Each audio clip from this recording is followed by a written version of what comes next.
Ooh, hey everyone, how are you all doing? I'm having a bit of an excitement with my, with the computer game at the moment, where it's like disappearing on me in kind of shenanigans and suspicious ways. It'll be fine.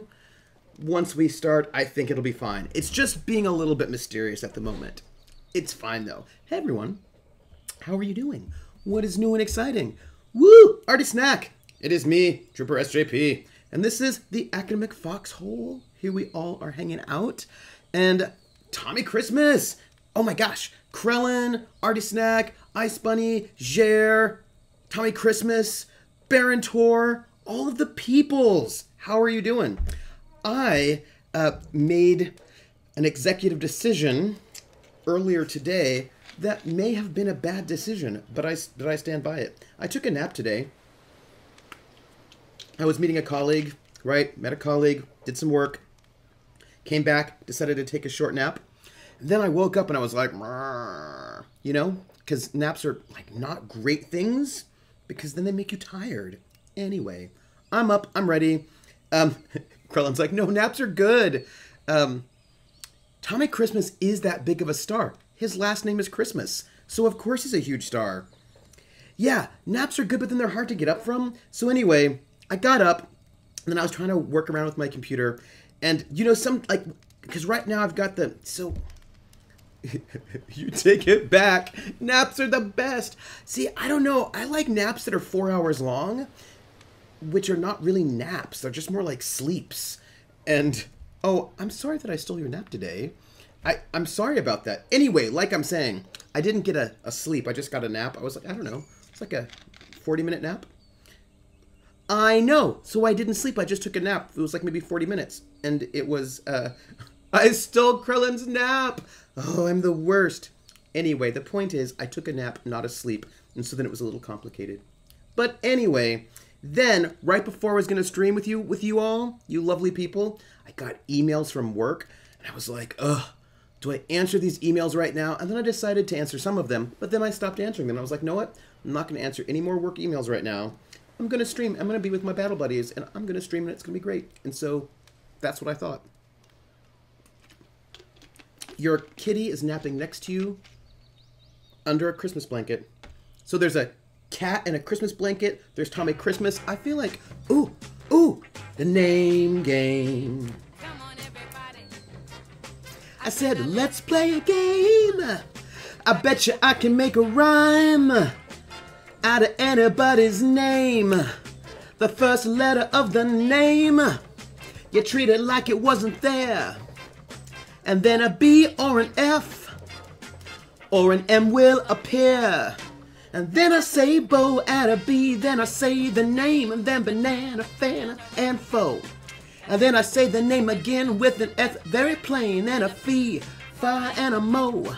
And then I say the name again with an M this time, and there isn't any name that I can't rhyme. Okay. Erdansk, Bobaderdansk, Banana Fanafo Fee, Fi, Mo, Meridansk. Erdansk. No, I gotta say it again, because that's not right. Erdansk. Erdansk, Bobaradance, Banana Fana, Fofaradance, Fee, Fi, Momeradance. No, I'm putting a T there. I've got to do it one more time. Erdansk, Bobaradance, Banana Fana, Fofaradance, Fee, Fi, Momeradance. Erdansk. I got it. Erdansk is not an easy one, but I got it. I could have done Artie Snack, which would have been way easier, but I did it. Thank you so much for the subscription, Erdansk. That is amazing. I hope you enjoyed your name game, and also, it's September, so thank you for subbing in the September, and anyone who wants to also sub on the September can do so, or follow. Following is also awesome. Thank you. Yeah, Steven would have been way easier. But I feel like that's cheating, right? Because you're like, Erdansk. Oh, yeah. Artie, Bobardi, Banana, Fana, Fofardi, Fee, Fa, Momardi. Artie. I mean, I can do that too, but I didn't want to cheat. I wanted to get Aradensk, and not easy, but I got it. I hope you enjoyed your name game. Thank you so much for subscribing. That's amazing. Also, I saw that Dema seemed to have subscribed on The Secret when no one was around. So, farty. So if anyone sees Dema, you should let me know, because then I need to sort of give Dema also a name game because he subscribed secretly. He resubbed secretly, and I want to, I want to give him the name game. That's all I'm saying. Also, are we 6 or are we 7? We could be 7. 6-year-old dance, 6-year-old dance, woo, 6-year-old dance. I appreciate a 6-year-old dance. Oh my goodness.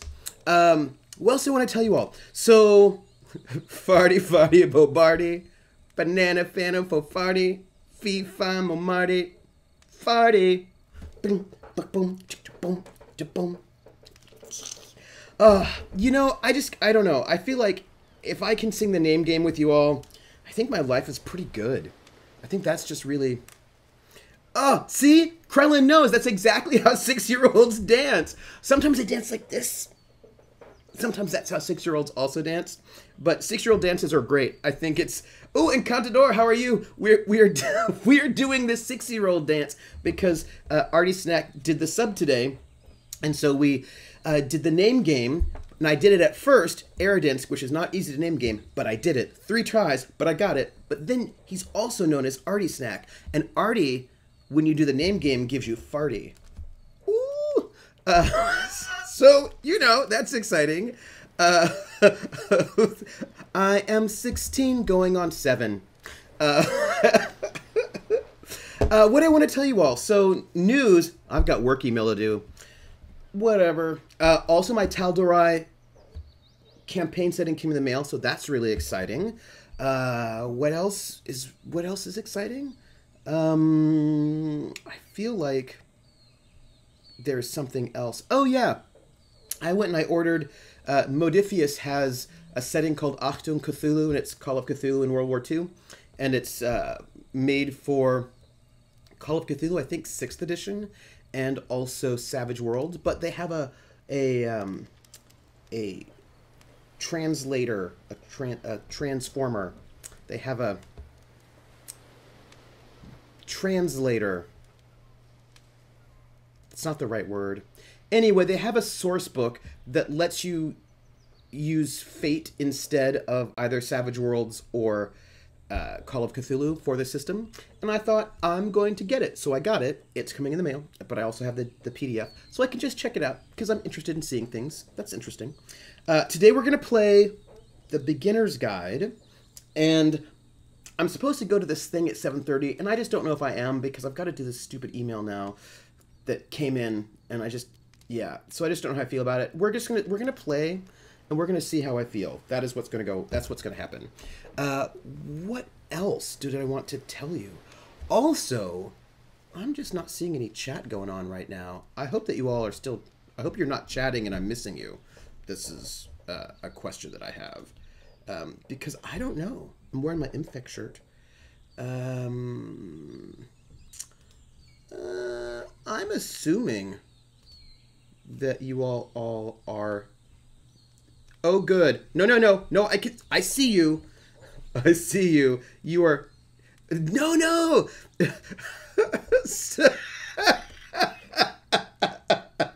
Tommy Christmas is still laughing about farty. That's all.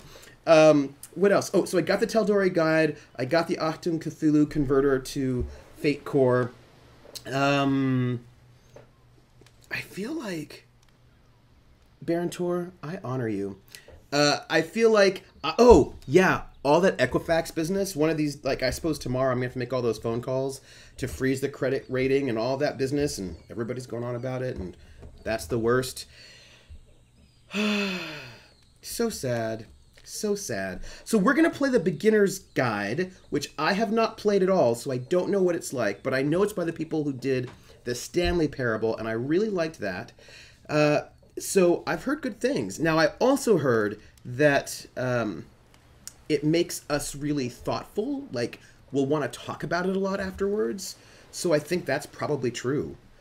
But I think we should just, you know, go there. Now, I just want to say for the record, because of the way in which, oh, don't be mauled by your cat. Cats are dangerous. Random thought somewhat related to our recent discussion about unbreaking. Wonder could farts be unfarted?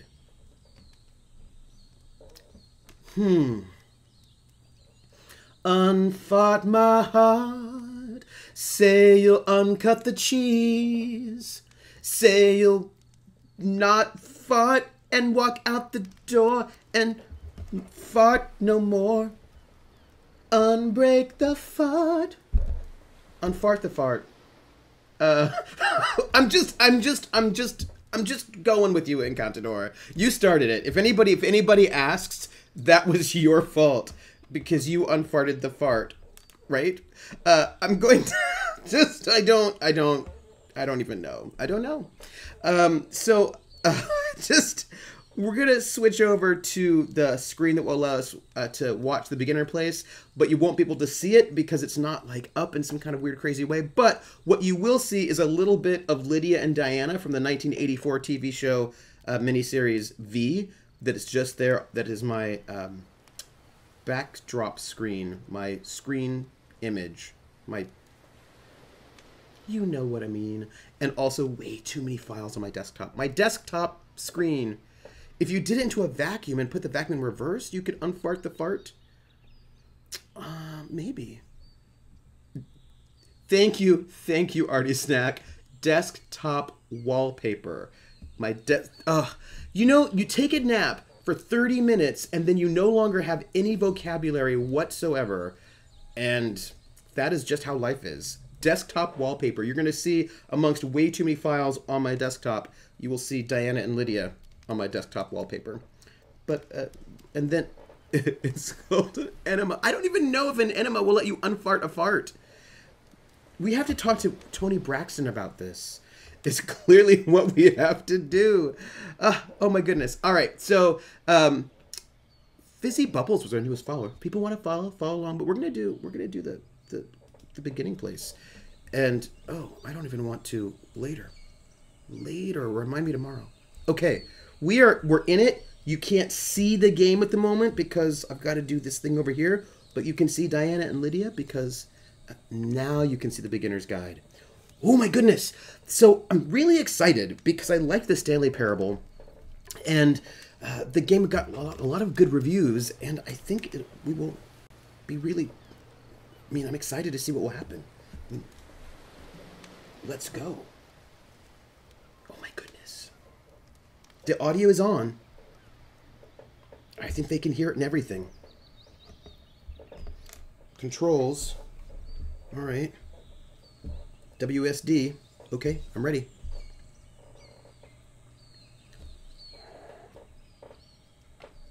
Oh my goodness. Hi there. Thank you very much for playing The Beginner's Guide. My name is Davey Reedon. I wrote The Stanley Parable, and while that game tells a pretty absurd story, today I'm going to tell you about a series of events that happened between 2008 and 2011. We're going to look at the games made by a friend of mine named Coda. Now, these games mean a lot to me. I met Coda in early 2009 at a time when I was really struggling with some personal stuff, and his work pointed me in a very powerful direction. I found it to be a good reference point for the kinds of creative works that I wanted to make. So just to start you off, this is, I think, the first game he ever made. It's a level for Counter-Strike. You can walk around here, by the way. And mostly it's just Coda learning the basics of building a 3D environment. But what I like is that even though he starts from the simple aesthetic of a desert town, he then scatters these colorful abstract blobs and impossible floating crates around the level. And of course, it destroys the illusion that this actually is a desert town, and instead this level becomes a kind of calling card from its creator. It's like a reminder that this video game was constructed by a real person. And it kind of makes you wonder, what was going through his head as he was building this? This is what I like about all of Coda's games. I mean, not that they're all fascinating as games, but that they are all going to give us access to their creator. I want us to see past the games themselves. I want to get to know who this human being really is. And that's exactly what we're going to do here. So, it's 2008, Coda starts making these games, and he never releases any of them. He doesn't put them onto the internet, he just makes them and then immediately abandons them, and they sit on his computer forever. And I think he really understood this image of himself as a recluse. At one point, he jokingly renamed his computer's recycling bin to Important Games Folder. So, you know, this was just how he worked. He tended to crank them out one after the other without even really pausing to try to understand what he had just made, until suddenly one day, he just stopped. In 2011, that was it. He made his last game, and then he hasn't made another one since. And that's why I've taken this opportunity to gather all of his work together, is because I find his games powerful and interesting, and I'd like this collection to reach him, to maybe encourage him to start creating again. And if the people like you who play this also happen to find his work interesting, then I'm sure it'll just send that much stronger of a message of encouragement to Coda. So thanks for joining me on this. If you have a particular interpretation that I haven't mentioned here, or if you just need to get in touch, you can email me at daveyWreden@gmail.com. Okay, that's about it for introduction.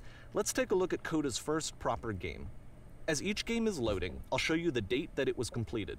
This first one was made in November 2008. Is Coda a real person? So, hey everyone. Also, hi, it's that girl.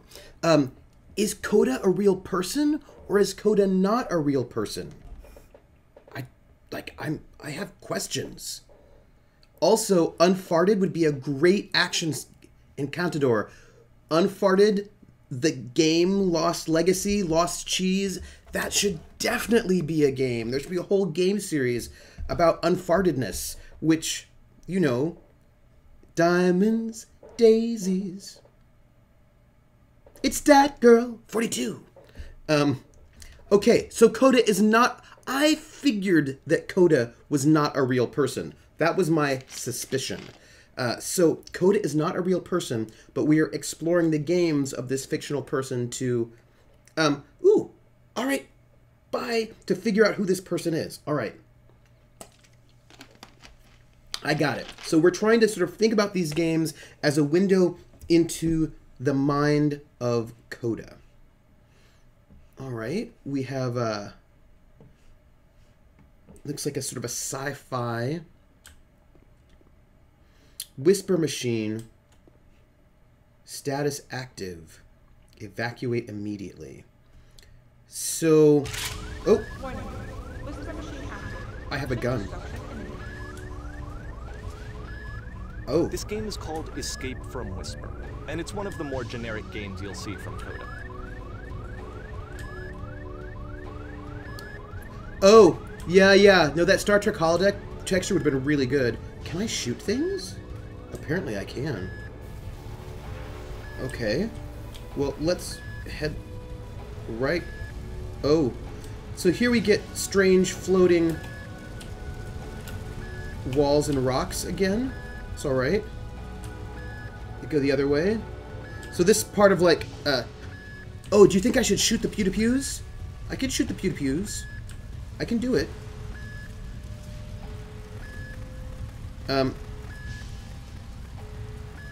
I don't think shooting the pew-to-pews is a good idea.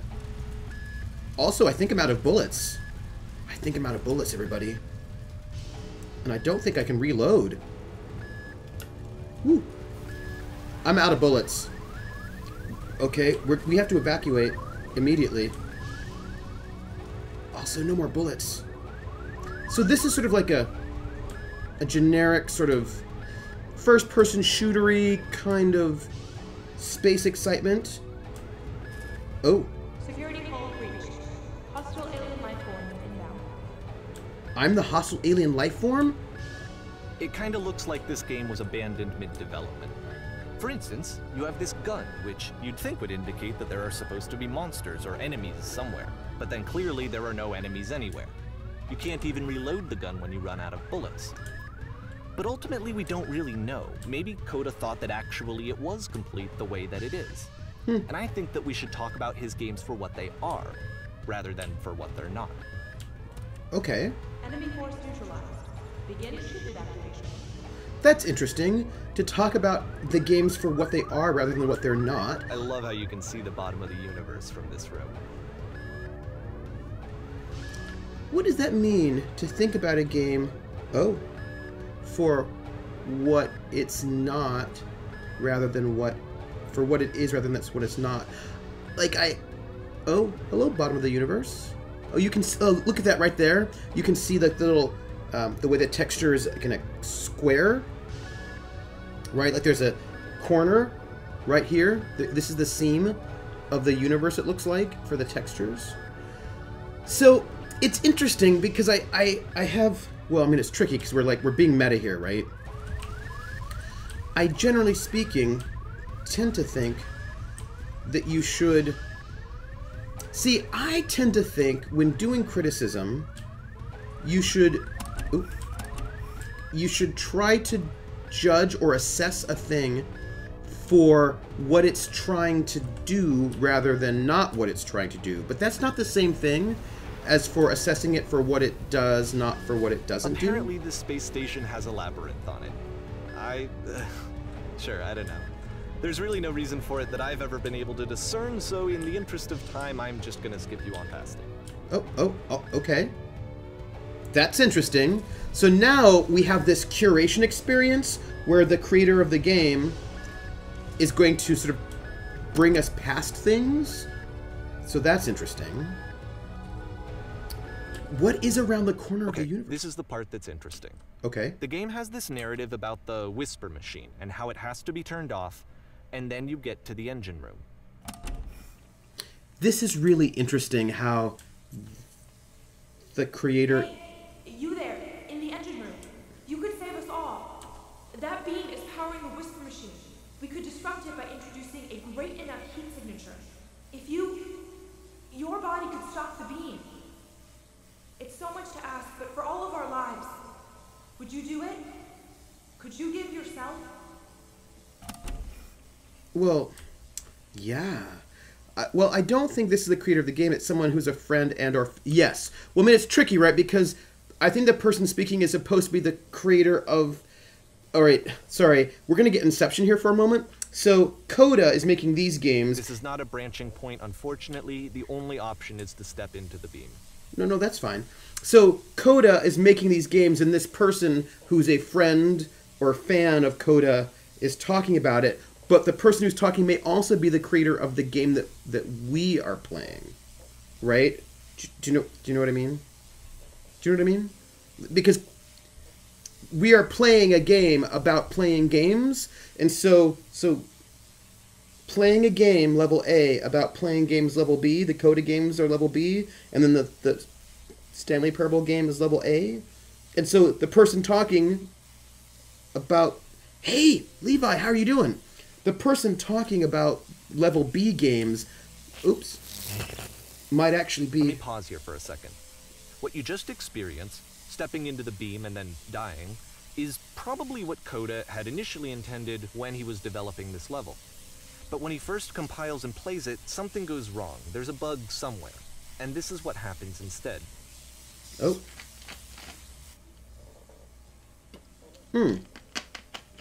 So I think we need to work out some language, Battle Buddies.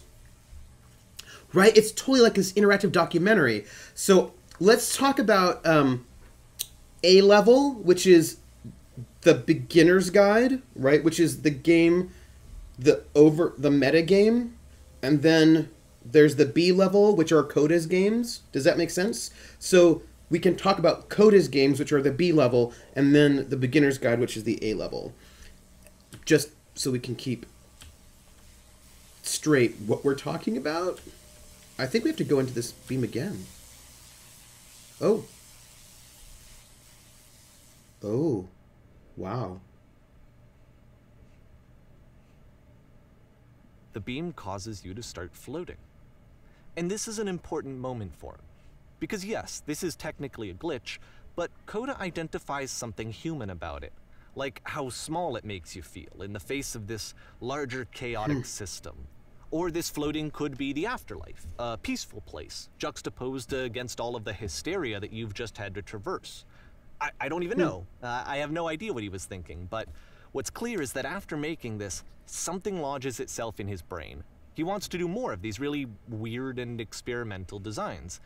So he stops work on this and moves on to a stream of tiny little games that go in all sorts of directions. Let's go ahead and take a look at the first game he made after leaving this one behind. I do like the bottom of the... So now we're in November 2008. The Hubble Deep Field. Hey, the walls are my desktop. Right, okay, oh, all right, so now we're in this third game. I also wonder, like, what the A game, the past was behind her. Oh. Well, that's sort of arty and neat. So try walking backwards.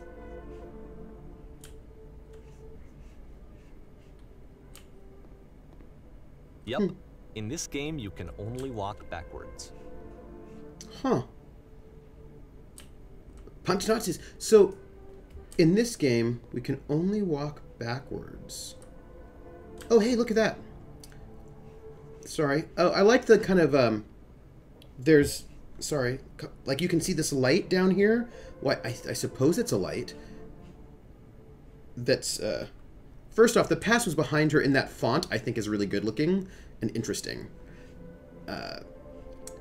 I wonder, you know, so clearly the A game, the beginner's guide, is also playing with the idea... Oh! Somebody's watching me, and I have no privacy.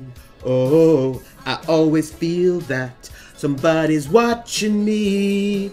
Tell me, is it just a dream? Magic Mayhem, Magic Myth Mayhem, welcome in to the Academic Foxhole. It's so amazing to have you here. I'm so glad to see you. Thank you so much for the follow. We're playing The Beginner's Guide, which is sort of a documentary about a fictional game designer named Coda, and the sorts of games that Coda has made. So it's a short and relatively minimalist experiment combining motion and narrative. It is less advanced than the previous game, but actually it seems to be more focused, more complete. Coda's trying to give it a unique voice rather than simply basing it on a pre-existing trope. Come on to my house, come on. Come on to my house, I'm gonna give you candy. Come on to my house, I'm gonna give you everything. Encantador, thank you so much for the host. That's amazing. Come on to my house. The Academic Foxhole house, where I'm gonna give you a candy. And it'll be fine, like it's totally cool, you know. And it's not at all sketchy, because the house is, you know, it's just Halloween, and it's not at all a sketchy house. I love sketchy gifts. I don't know, this is just what it is. It is the Moonwalker, so the past was behind her, but the future could not be seen. Moonwalker wasn't this good. That's interesting. I find that fascinating. Like, now, I will just say, for the record, I'm a bit of a sucker for art games. Ooh. Why does the future keep changing? Oh, that's cool. Ooh, and we just got new areas. Ooh. Huh. Well, I just really like the gaps. You know, the gaps between the wall and the floor. When she stops and looks, it becomes clearer. Ooh. This is interesting. And the idea of playing the game and walking backwards. But if the future is always behind her, how will she find the strength to confront it? It's a short little thought. It says what it wants to say, and then it ends. Didn't need anything more than that. Oh. Which to me is why it works, because it gets out quick. Okay, next one. Okay. It's a bunch of games in November. I wonder if we're going to get gaps and if that's going to mean anything really traumatic or not. So this is some questionable outdoor textures. Questionable in that they look like a photograph. sort of placed on the ground as opposed to, you know, real textures. Oh, you are now entering. Nice sound design, though. I like all the sounds of outdoors. And of you walking. Ooh. And that's it. Okay, the meaning of this game won't be clear just yet. Please be patient with me for a few more games, and I promise you'll see what makes it interesting. Oh, okay. Well, we will... Alright, we'll come back to that. Oh, Levi's keeping his mouth shut. Levi knows something. Oftentimes, Coda would put bizarre titles like this one at the start of his games. Nonsense in every direction. I wish I'd known him at the time that he was making these early games. He would really only talk to me about his work as he was making it. Once he stopped work on a game, like, that was it. It was dead to him. And I don't agree with that at all, but what are you gonna do? So, look at this photograph. Every time I do, it makes me laugh. So, we're also, it seems... Now, okay. Gang, I want to climb up the stairs first. I have a question for you all, Battle Buddies. Do you think that Coda is dead? Trick-or-treaters at my door and turning balcony boxes into Victorian... I actually live in a dorm room, so I do not have trick-or-treating going on in my life. And that's fine. But, so here's the question... I know it's tempting, but there's actually nothing over here. Sorry. Well, I'm just curious anyway. I'm just looking. There's no... Like, it's fine. I'm just exploring. Narrator. Coda's friend. Or stalker. Coda's person. Oh, Coda broke up with the narrator. I hope that Coda's not dead. And they said they hope Coda would see it. Oh, yeah. No, that's... Oh, that's fair. Yeah, you're right. They did say that they hoped that Coda would see it. So it looks like Coda isn't dead? Okay. All right. Okay. Things are getting a little bit creepier. Sound-wise. Once you've been slowed to an absolute crawl, the door at the top of the stairs opens. So why, if Coda's not showing these games to anyone, why bother opening the door at all? Well, to show you, I'm modifying the game here so that when you press enter, it'll bring you back up to full speed so you can enter the door for yourself. Huh. See, now what's also interesting, though, let me hit return, is that the narrator is also altering the game, right? So this narrator is changing the game. So, all right, so work with me for a moment, right? So these are these games that Coda has made, and the narrator is treating them like these sort of like really sort of important sort of taking a lot of care, thinking about Coda's intentionality and what Coda wants and what Coda was thinking and how Coda's putting these things together. But then the narrator is subverting the game that Coda created by hacking the code, right? Making us not have to go through the labyrinth here, allowing us to move again so we can see the thing that Coda didn't allow us, would not have allowed us to see otherwise.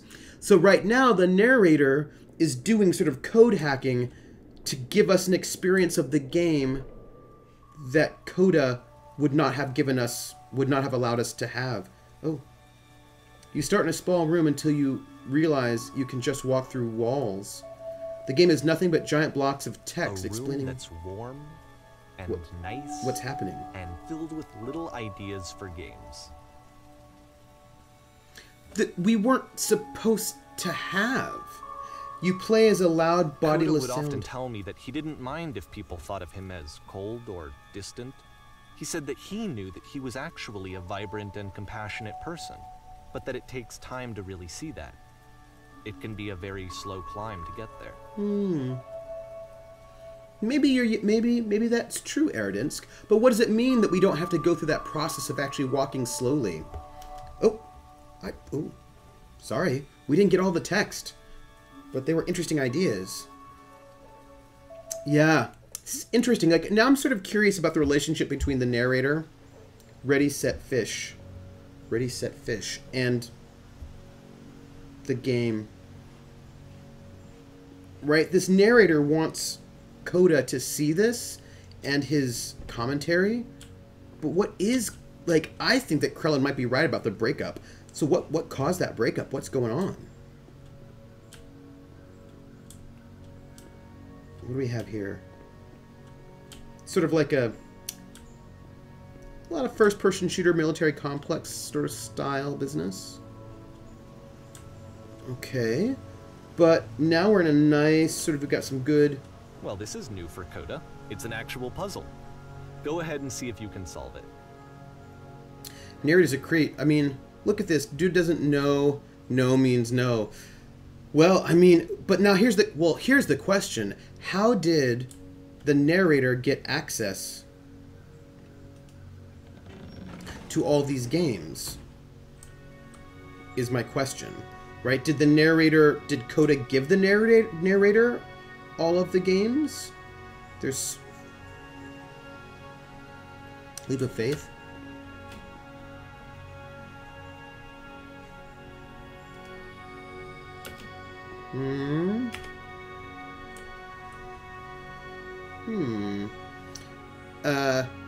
Like that guy that was playing piano in the park. If somebody thought of this game, you have to play the whole thing. Right, I clearly do have to play the whole thing. Let's back up. Go this way. It's a bit of a puzzle, isn't it? Alright, what if we, maybe Coda is bipolar? Maybe. We'll want to play it anyways. Alright, well, here's a puzzle.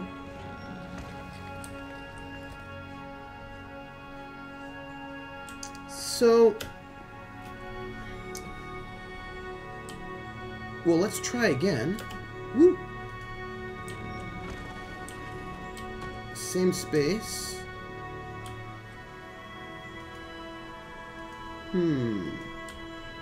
Puzzle. Alright, let me just walk you through it. Seems like he's... You're gonna hit the switch on the outside to open the door, then hit the same switch and walk through the door before it closes. You'll see a second switch on the inside, which will open the second door. Okay, I will try it.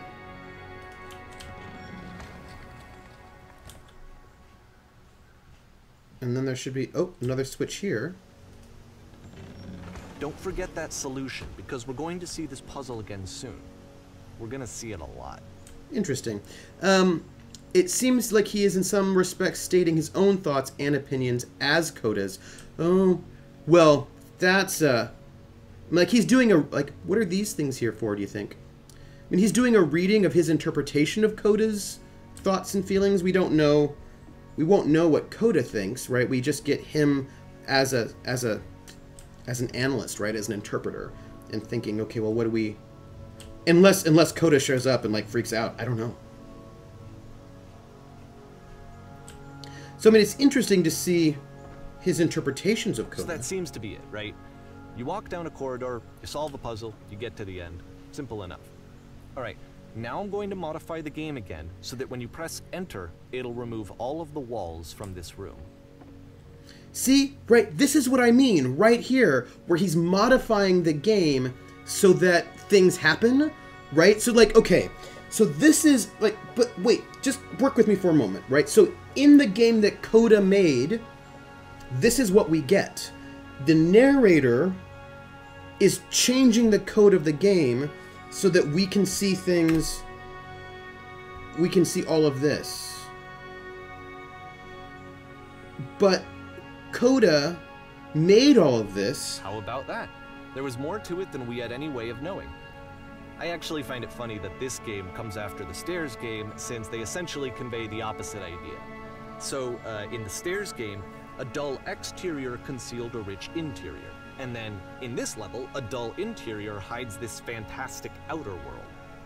Either way, I think that the point is the same, is that most of the time you don't get to know what you're missing, or even that you're missing anything. That's not your role as a player. So if your role here is not to understand, then what is it? But also, narrator, what does it mean that you keep modifying the code so we can see things that we shouldn't be able to see? Do you know what I mean? Do you know what I mean? Like, what does that mean? I mean, I just have some questions about what does it mean that we're getting, you are now exiting. Oh. Ooh. Aha. So, this, combined with the entering game from earlier, tells us that Coda believes his games are connected somehow. It could even be that the stairs game and puzzle game are literally connected in between this and the entering game. There's a bigger picture that all of his games are meant to play a role in, some larger meaning that we won't be able to grasp until we've seen all of them. And once we have, we can step back and start to understand what exactly that bigger picture is. Well, that's a theory. That's a theory, narrator guy, which I will take under advisement, but I've not decided yet. Right, stop hacking my Matrix, bruh. Levi, he's totally hacking the Matrix. What photograph? Which photograph have you looked at, Krellin? Which photograph? The Great and Lovely Descent. Coda broke up with the narrator because the narrator wouldn't stop overthinking everything. Krellin, I just feel like you're talking about, like, my life. Although I've only had one person break up with me because I overthink things. Only one person. But that person didn't like to think about things at all, and it was not a good match. That person didn't like it when I asked them how their day went, because they felt like that was too much talking. I dropped the lid to my cola. Nickelback's photograph. I don't even know what's going on with Nickelback's photograph. Oh, they're just eggs, narrator. You eat them, and they taste good. The placement of this pixel conveys a sense of longing. The narrator began playing the piano until he got her back. They don't have hidden meaning. Yeah, see, I'm all about interesting hidden meanings. I love it. All right, but maybe there could be hidden meanings with eggs. Like, we don't know. Let's talk about video game development for a second. Okay. Every video game runs on what's called an engine, which determines what the game can and cannot do. So in other words, the engine is a set of tools for game development. Okay. That's fair. To make all of these games, Coda is using an engine called Source. Like all engines, Source has certain things that it does well, and it has certain things that it does poorly. One of the things that it does very well is boxy linear corridors. That's why so many of Coda's games are set in these large, flat, empty rooms, is just because he's working with what the engine does well. Is Source even a real... The tools available to the creator shape what kinds of creative work they're going to end up making. You might consider paying attention to the architecture in Coda's games, to notice how they seem to stem from an engine that's very good at producing linear, boxy corridors. Okay, I can handle that. And then got punched in the head at 4 a.m. So, we have, it looks like a wheelchair accessible, or an accessible restroom. Oh, this door opened. Coda likes to open doors for us after we've moved past things. That's interesting. Also, oh, hello. Strange staircase. I think that's true about Avatar. I think there's a lot of unobtainium in Avatar. So, alright, I suppose we're going to go down the stairwell. Oh. Well, that's cool art design. If Source, the engine, is good at making linear corridors, clearly Coda has figured out ways to overcome that limitation. Woo! We're doing a bit of a platformer, everybody. Sort of. Oh. Well. Oh. Oh. We're falling. Oh. Well, that looked really nice. Whoop. I like this game. This B game, right? I like this game of Coda's. to be clear.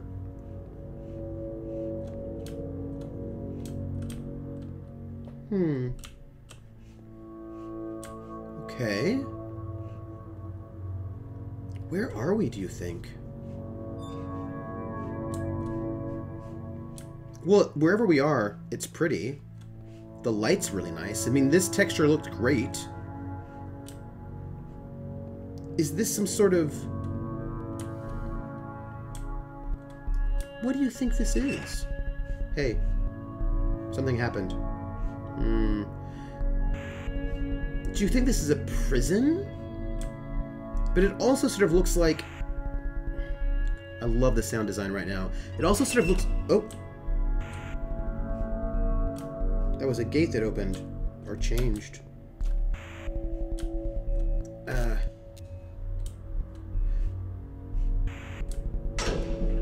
Oh! But it also sort of looks like something else. Like... Let's not go in that cell right away, huh? So this looks like a prison. Although the bottom part looks more like some sort of cattle pen or something. Well, it looks like they won't let us go anywhere but in here, so I think...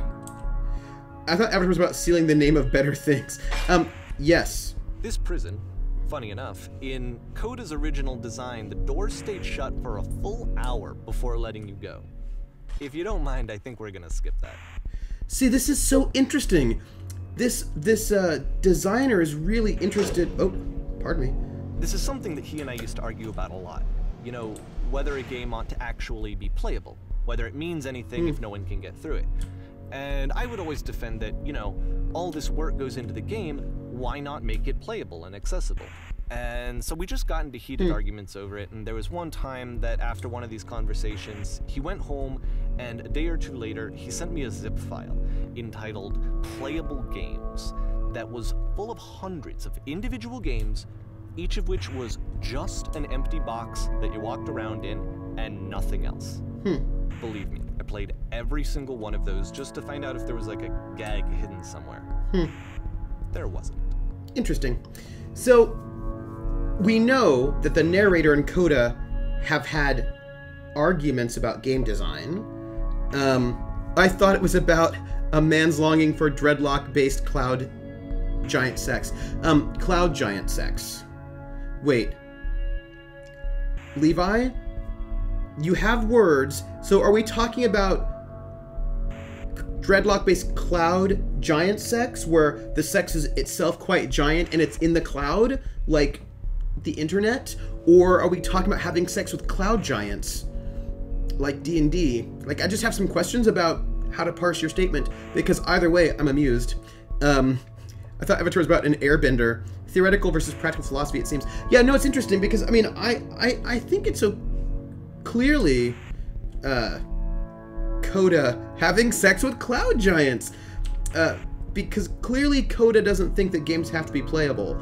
And it's interesting that it seems as if the narrator is altering Coda's games to make them playable. So that's interesting. Or what the narrator thinks playable is. I suppose we should try going down the staircase? Oop. Using dreadlocks in order to have sex with cloud giants. I think that's important. Yeah, no, it's actually really interesting, right? That the narrator seems to want the games to work in certain kinds of ways that Coda did not seem to want the games to work as, and is altering the code of Coda's games in order to give us those things. And hey, look, the 3 dots. 3 dots. And so I just, like, that's just gonna be a thing that's... It's the puzzle again, with the exact same solution as the last time. If you're only making something for yourself, there's no need for it to be fully playable, do anything that you don't want it to do. Right, and these games were being made, it seems like, for Coda, although clearly Coda's also sharing it with the narrator. It's tricky because really, as a player, we don't really have agency, really, right? Because any agency is an illusion in a computer game because we can only do what There's still no clear indication of what makes this puzzle so special that Coda is going to return to it over and over. But I promise I'll share with you my interpretation very shortly. You think the narrator stole the games? Oh, that's interesting. See, the thing is, I mean, okay, two things. Can Coda be taking away the player's agency when Coda is never intending anyone to play it? So then there's no player, right? There's only a player now because the narrator somehow is sharing these games with us. But also, players don't really have agency in video games. They have only the illusion of agency because we can only ultimately do what the game developer allows us to do. And if they give us two choices, those two choices are already limited by what the game designer programmed us to be able to do. See, actually, Tommy Christmas, that's a really good question. Huh. Well, that's a little arty creepy. You there. Did you come from up above? Here, Coda begins using a kind of dialogue system that he fashioned out of the engine's chat capabilities. Ooh. Use the 1, 2, 3 buttons on your keyboard to respond. Oh, interesting. Coda's gonna pull an Ex Machina and trap the narrator in the switch puzzle door. That would be amazing. So, yes, there was a world stamped with whiteness. Yes, there was an enormous prison I spent hours in. Yes, there were these floating colored blocks. I think we're in the 2. I think we're in 2. Yes, there was an enormous prison I spent hours in. That's the world above. You've been there. Now this is important. Do you have to get through a puzzle with 2 doors and switches? Yes. I did. That was literally the last thing I did before coming here. No, I don't remember having to go through any puzzle. I prefer not to tell you. After all, we've only just met. Oh no, I will tell them. I mean, they've got weird boxes for heads, but, like, I'm not gonna be... You know, we're following Paladin Hunk's idea of just sort of being honest. Yes, I did. That was literally the last thing I did before coming here. Again, perfect. Now, please, tell us how you solved it. Tell us the solution. Tell us how to get to the other side. Oh, well, this is true, right? Because our codas, when we sort of... Well, a coda isn't a restart, though. The coda is this sort of tag ending that comes in at the end, right? No, Judge the freaky freaky freak heads. I'm Weldy Weldface, and this is my partner Boxy Boxhead. This is not a robbery. Why does this remind the cave thing? Oh, I don't remember how I solved it. I'm trying to remember, but I can't.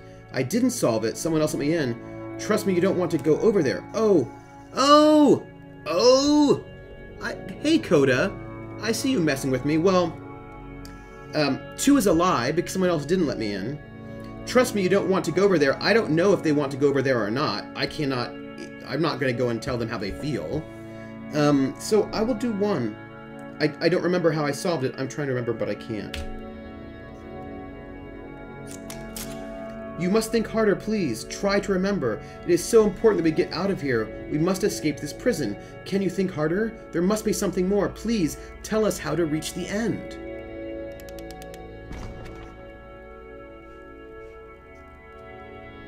Oh. It looks like I'm not going to be able to help these people get out of this prison. Also, it looks like we have to leave. But you know what? There's a thing here. Do you think maybe we can, what do you think that's about? I don't know. Interesting. Alright, let's go through. Open their heads to take the goodies inside. I feel like that might be a little violent, Krellin. I don't even know them that well enough that I want to murder them. Oh, hey, more people. Oh. They have changed the environment to be something different. I suppose that's true about boxes. Hello, how did you get here? Was there a puzzle you had to pass through? Oh. Yes, do you want to know how to solve it? No, I've been right here this entire time. Well, I suppose we say yes. Yes, do you want to know how to solve it? No, we actually found the black space between the doors to be far more interesting. Have you seen it yet? I have. I actually walked around in that black space. Why would I care about the space between the doors? No, I do care about it. Actually, now that you mention it, I remember feeling strange as I passed through it. I don't recall a space between the doors. We're going to go with the 2 because it's a little foggy, and it did make me feel a little bit weird. Actually, now that you mention it, I remember feeling strange as I passed through it. Don't think too hard about it. You'll see it again soon. That's ominous and a little threatening. Well, we're going to go through down a staircase. Interesting how there's clearly sort of level design shifts as we move around in these concrete walls. And so we make one last descent down to the final floor of the level.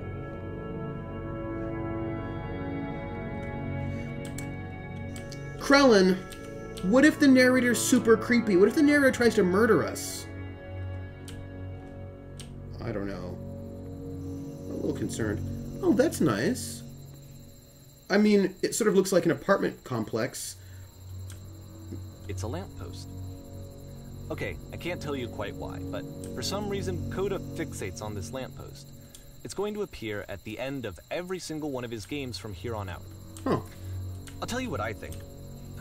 I think that up to this point, you know, he's been making really strange and abstract games with no clear purpose, and maybe you can only float around in that headspace for so long. Because now he wants something to hold on to. He wants a reference point. He wants the work to be leading to something. He wants a destination, which is what this lamppost is. It's a destination. We're going to see it in the work as well. His games are just going to become a lot more cohesive, a lot more fully developed, with more of a clear idea behind them. And as we go, that idea will get clearer and clearer and clearer. Well, this is tricky, right? Oh, thanks for being here, Encantador. Thanks for being here. Enjoy. So, at the moment, I've not played through all of Coda's games like the Obsessive Narrator has, so I don't know yet if the game is connected to the internet. As you walk around, you can leave notes. All the notes you see are left by other players. Huh. Like, I don't know if that lamp really does symbolize what the narrator says, because I haven't played through it all yet. At the moment, I don't buy the reading just yet. Like, I might come to buy the reading that is given to me by the narrator, but at the moment, I feel like the lamppost could be a destination, but it could be something else. I don't know yet. I need more information. Nice room. Not. Are these actually notes So by first people? off, I'm sure you can deduce this, but this game is not connected to the internet. That's what I All thought. of the notes that you're going to see have been written by Coda. This was actually the first game of his that I ever played. This was shortly after I met him at a weekend game jam in Sacramento, where I grew up. I saw him working on this very level, and it was just so different from anything that anyone else was doing. So right away I was like, I have to be friends with this person. In retrospect, I think I was probably a bit too pushy, trying to get his attention. I was over-enthusiastic. Were But you? he was very gracious about it and very patient with me. And I cooled off eventually. What does that mean? Krellin!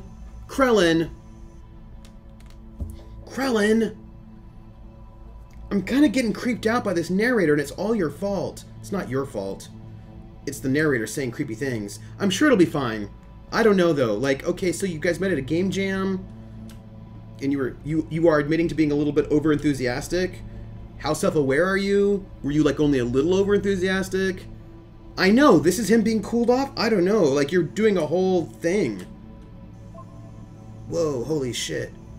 Well, first off, this looks like, that looks beautiful, don't you think? It reminds me of like an underground cave in an RPG with sort of luminescence.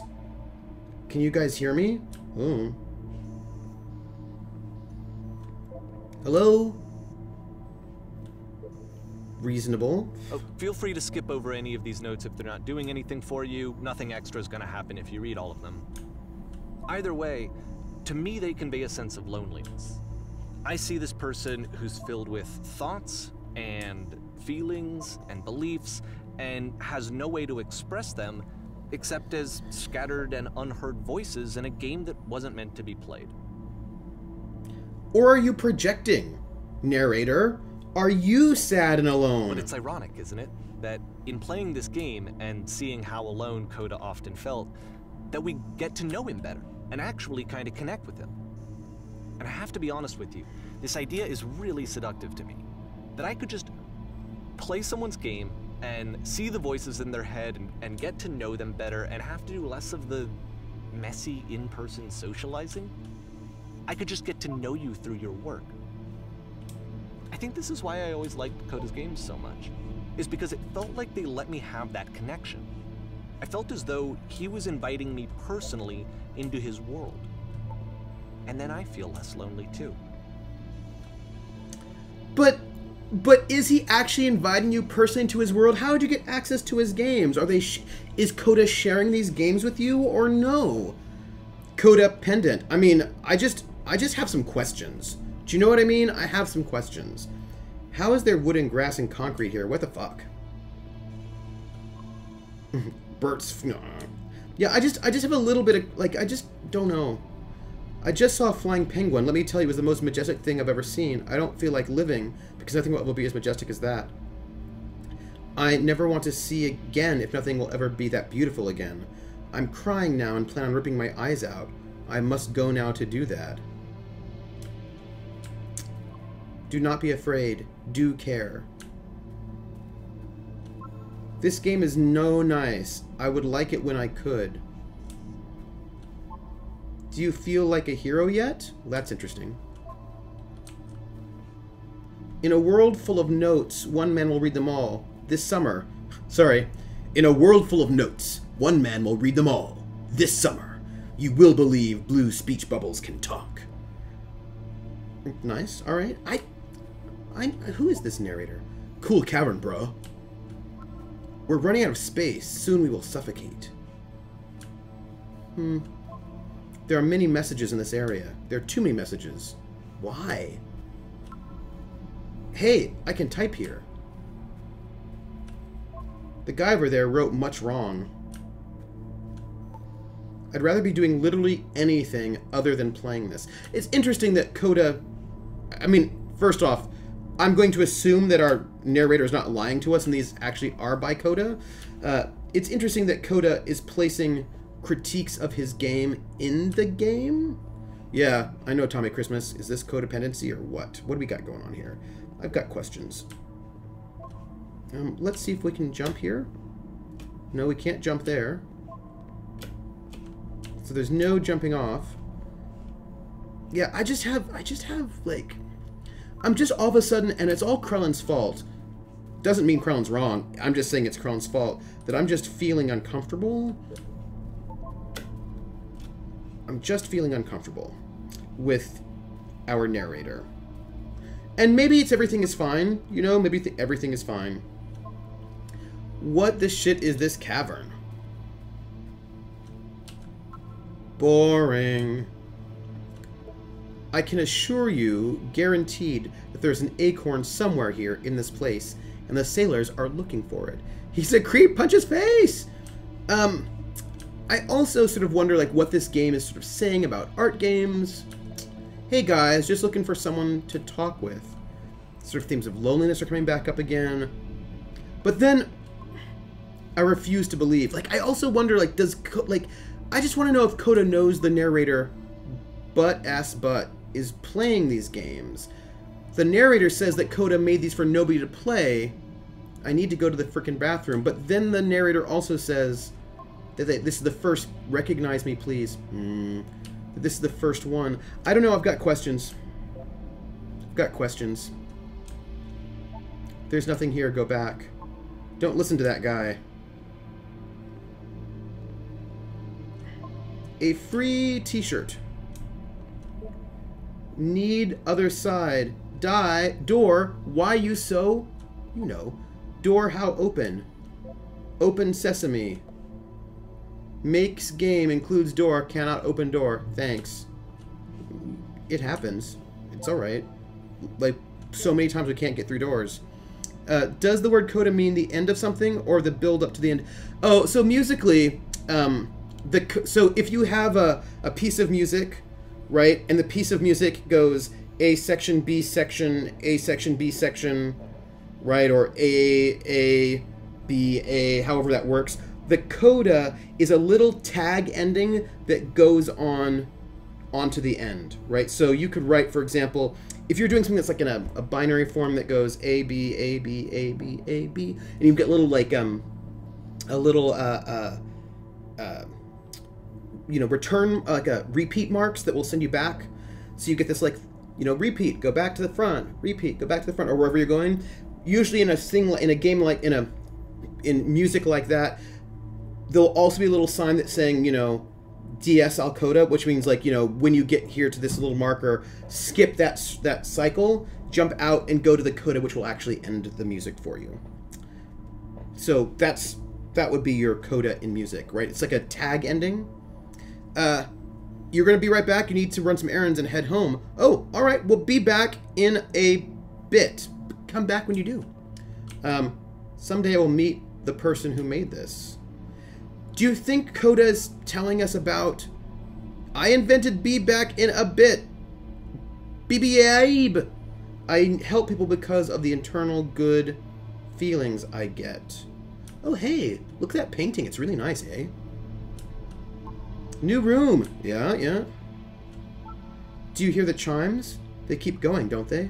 I actually don't hear the chimes. I would like very much to be desired. It's interesting that I'm going through all of these because I feel like I don't need to. Scared of writing something, don't want to feel judged. I understand all of these feelings, random people on the internet. I know, right? It's a nice Jackson Pollock. I love the colors. And I love the sort of the lighting framing of it. I think it's really great. Don't bother. I know, but welcome. Congratulations. I don't really know where to go with this. I know that I don't actually need to read all of these, but a game where you leave notes and suddenly everyone's a poet. Oh, you don't like Jackson Pollock. Have you ever seen any of Jackson Pollock's work in person? There's amazing texture to those paintings in person, like, I mean, pretty impressive. This is where I get off. I failed to write anything here. I am compelled. Stop, turn back. Proceeding further will only result in misery. People being goofy. Take my hand and let's jump together. Can't. No, only rich snobs get to see art in person. Oh, I don't know. I've seen art in person because we have public museums. Like, I am not a rich snob, but, you know, we had, like, I grew up in San Francisco and we had an art museum that you could get into for free if you were a student. Cabbage shapes our nation. And so I got to see some paintings, that way. I got to see some other paintings. So I went to some other like, sometimes I just go to, like, museums and then I get to see some art that way. What is that painting? It looks like, it looks sort of like a Jackson Pollock. It does not matter if you ever get over there. Hey, don't talk about me that way. Very good game. It's butts. Working on changing the idea that museums are... you don't want... So, Ice Bunny, you don't want people to think that museums are for people? For everyone? But I think this is not going anywhere.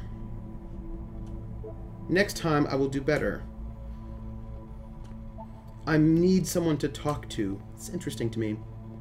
So, Ice Bunny, you want people not to think that museums are for everyone? This is a note? Don't listen to the other notes. See, there's something interesting about the kind of paranoia about this. I'm not safe. A little ominous. Oh. Okay. Yes. Yes. I see you, Krellin. Thank you. I see you. Oh, hey. We're here at the Jackson Pollock. Okay. What do we have? Today I learned you cannot fall off. No, I learned that too. Ethical. Huh. Changing the opinion that is only for snobs. I saw a person walking down there. Now it won't come back. Ooh, I don't see anyone walking. That, by the way, is the sort of dyslexia I have. Oh, do you and Ice Bunny have the same dyslexia? Devil Tower Star. There's a flying thing in my place. I literally didn't realize I typed the wrong words until after I'd sent the message. Wait, but that was Ice Bunny's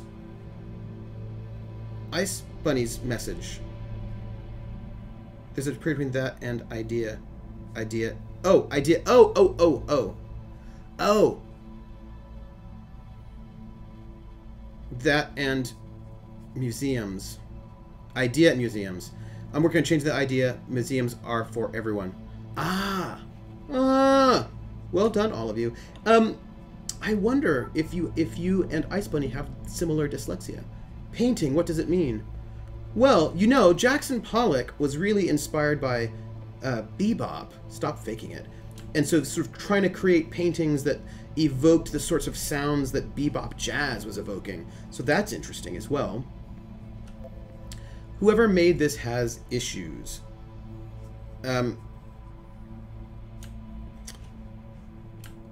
Ice Bunny.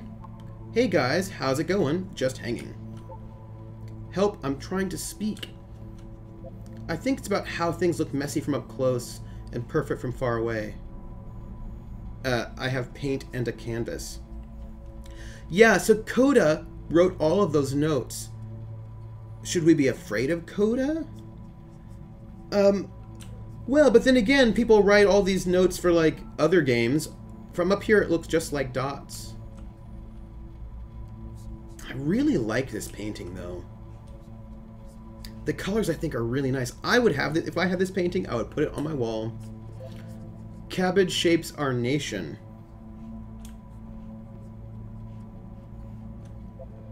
Who are all of you? We will all die someday. Stop pretending you are other people. So that's interesting. Spoilers, it doesn't mean anything. Ah, doesn't it? Because it is dots. Everything is dots. Dots being damage over time. It's about how this game is pretentious and you all suck. Devil Tower Star. Oh, that one was a repeat. Yeah, he was himself the most horrible creature he could imagine. You know, I'm feeling like I'm getting my obsessive on. Maybe I'll feel real someday. Because the narrator told me that I don't need to read all of these. Well, I'm here now. I never played a warlock. I was playing a subtlety rogue, and you can get dots on a subtlety rogue. Yeah, we're all here now. So I would do, like, I know you can do your rogue with lots of burst damage, but I would do lots of poison damage over time. There must be a reason for it, though. My rogue is still on that server somewhere, I assume. His terrible secret, he kept it well. I beat the game! More room? At the end of this level, we're going to see the puzzle again. And here, I'll tell you what I think the puzzle means. Each of these games represents an idea that was on Coda's mind at the time that he was making it. And the puzzle is a way of closing the door on a previous chapter of his life before moving on to the next one. How well do you know Coda, reader? You played a priest, a paladin, and a mage. Death Knights are about dots. I only played vanilla. My main was a rogue. My side was a priest. I played a lot of the classes. I had a paladin that I quite liked. I played a lot of the classes for like up to like level 10 to 20. Escape. We're hearing kind of creepy whispery sounds right now in the background.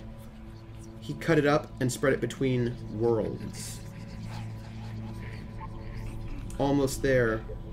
I've seen everything. I've traveled the world. I have never told anyone.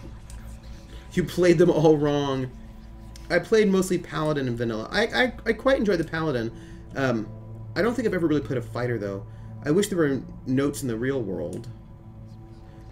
I was a disciplined priest and a retribution paladin. Vanilla were those were the wrong builds. I was a subtlety rogue where they said that was the wrong build, but I'll tell you what, did damage over time and I never pulled aggro. Become one with the spiraling nonsense. Also, I think I had a mage maybe, but I think the ones I played the most were the pally, the priest, and the rogue.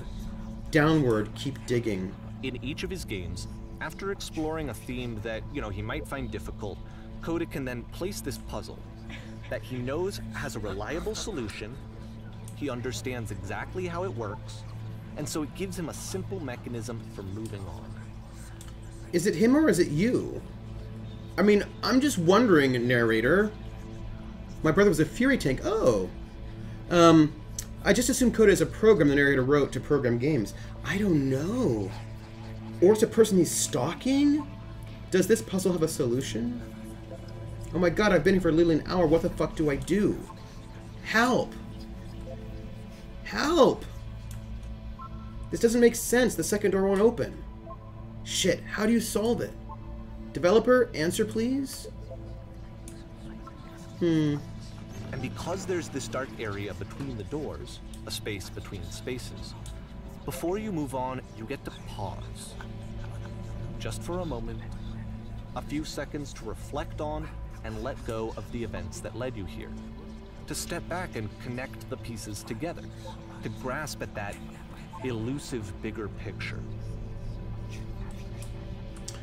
I don't know. I don't know. Narrator, I don't know. I just have some questions about that. I don't know. I mean, I feel like it's really hard because the narrator's telling us a lot about Coda and Coda's like inner life and feelings, and presumably the narrator knows Coda, but I don't know Coda. And these interpretations are possible, but I need to know more first. How do you leave notes? Oh, this is interesting. Ooh, lots of old school typewriters. My dad had a typewriter that looked just like this, and I used to use it to make papers. Are you there? Please say something. It could be anything. I just need you to say something. Talk to me, please. Why are you having so much difficulty talking? Speak, speak, speak, speak. Ooh. Well, that's interesting. How Narnia was written. I don't know. I'm feeling a sense of unease. Okay, this one is tough. Porn stars die too. It's gonna kind of just spin its own wheels for a few minutes. Hang with it. Okay. Also, hey narrator, why don't you tell us a little bit more about yourself, like who you are? If you should talk about Shakespeare. But that's what I was thinking, Jer. Nice sort of building. Oh, that's that road that we look at with the entering and exiting. We've seen that before, that texture. This is a nice yellow.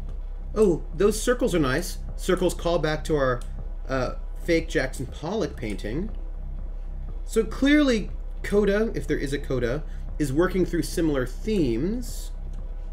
But I need more information. This feels very sleek office building to me. You know, like, reminds me a little bit of Mirror's Edge. Hi, my name's Narrator. I'm still hung up on this guy I dated a couple of years in the late 2000s. I stole his computer and made this love letter game, ruining his games to get him back. Oh, Krellin, you're creeping me out. Not you. You're not creeping me out. Right now, the narrator's creeping me out. See, like, this is it. The whole game. And there's nothing that's particularly interesting about it. You just walk to the end of a hallway.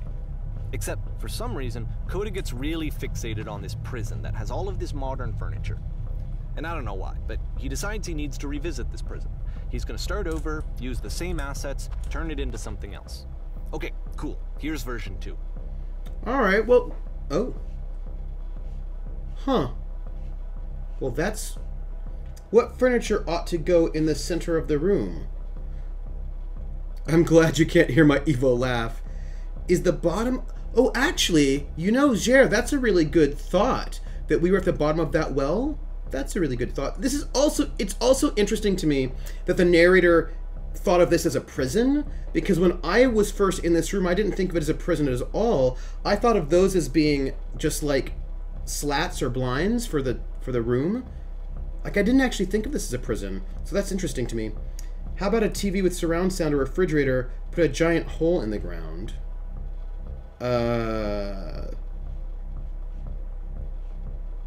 How about a refrigerator? We should probably eat some food. Refrigerator? Nope. Okay, now what about along the wall of the room?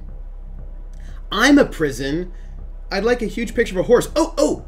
I'd really like a washing machine, 10 stoves on a long wall. Okay, we have to go with a huge picture of the horse, because that, I feel like, is a reference to the book Lathe of Heaven by Ursula Le Guin. And we don't get that. We get couches. I think we should light up this room. A skylight, full ceiling window. Let's open this baby up. I'm thinking 10 by 12 recessed electric, 6-inch soft LED ceiling lights with fluorescent trim. We'll put live Tesla coils at each corner. Yeah, Tesla coils. Awesome. That's not going to happen. Very modernist. A table. You need a table. Who are you? Where exactly are you doing this from? I'm pretty sure none of my choices are making any difference. Tables were invented in 1935. Narrator is a prison that Coda is trying to escape. That is a creepy idea. Let's say, who are you? Who are you? And then we get this table. Oh, wow. Whoa. There's a bit more to this one, but still, it's not really communicating anything. It's kind of just weird for weirdness' sake. Shut up. I don't agree with you. See, I don't... Now, here's where I disagree with the... Okay, he throws it out and starts over. This time he comes at the prison idea from a different direction. First off, I disagree with the narrator that he was just being weird for weirdness' sake. I think he was actually trying to sort of create... Like, for me, I read that as like this sort of really interesting moment of revelation, where you're sort of you pull back and you get this kind of really cool, abstract, neat thing. I don't think that was just weirdness for weirdness' sake. Hello, please walk forward. And maybe tables were invented in 1935. This guide will enable you to escape any prison environment. Come on. Follow the instructions carefully. Take care that you remember each step. First, click on this table. Good. Go over to the photo frame and click to turn it slightly. 3 more dots, my friends. Okay, table. Picture frame of our sleek building. Now turn the floor lamp in this room off and then turn it back on. Alright. Let's do that again. Now, go to the left side of the sofa. Go to the left side sofa, move it over a little. Alright, well, alright. Finally, touch the shelves. Those are cool shelves. That's it. In a real prison, the escape will now open. Return to the start to be taken back to your prison. Huh. Table, photo, light, couch, shelves. Alright, well, I suppose we return to the start. Return. But see, now, if it were me, I just feel like that sequence wouldn't work when we get to the actual prison. Ooh, and of course, now the table is gone and you can't begin the chain of events to escape. Of course. Oh. Here's a version where there are no bars, but you can't actually get to the well. And then a version where the inside of the prison is the outside and the outside is the inside. Ooh. Let me just blink you real quick through a few more of these. I mean, he really narrator this prison idea. There's nearly a dozen of them. Personally, I think it's awful to watch this. To see a person basically unraveling through their work. And for what? Like, at what point do you just go, maybe there are game ideas other than this prison that I could be working on? Narrator! Coda doesn't have that voice telling you to stop. That particular mechanism of defense against yourself. Narrator! You just spiral. And so he keeps going and going and going and going and going, and then he hits on something. Narrator, you're And ticking me off. And that's it. He's done. He stops making prisons. This is the very last version of the prison game that he created. And the reason I think it works is that the prison is not actually in it. Okay, so look, here's the thing that's bugging me about this narrator. I don't like the curation that's happening. Like, there were all these prison games, apparently, and I, as a player, wanted to go into them and see and explore them a little bit, but the narrator has decided that I don't need to do that because he's wanting to rush through these prisons to just, what? Get to the things that he thinks are interesting? And I have things that I want to do. Like, I wanted to check out those prison sequences. Whatever. Stupid narrator. Taking away my... Like, if you want to talk about taking away agency, this narrator is taking away my agency to explore Coda's games the way that I want to. That's irritating to me. Stupid narrator. And here's the thing, like, I have no problem with the narrator coming up with interpretations of things that are going on, but you're supposed to let me do the same, you know? Oof. Oh, hello, phone booth. Oh, there's a house up there. Alright. Hi, phone booth.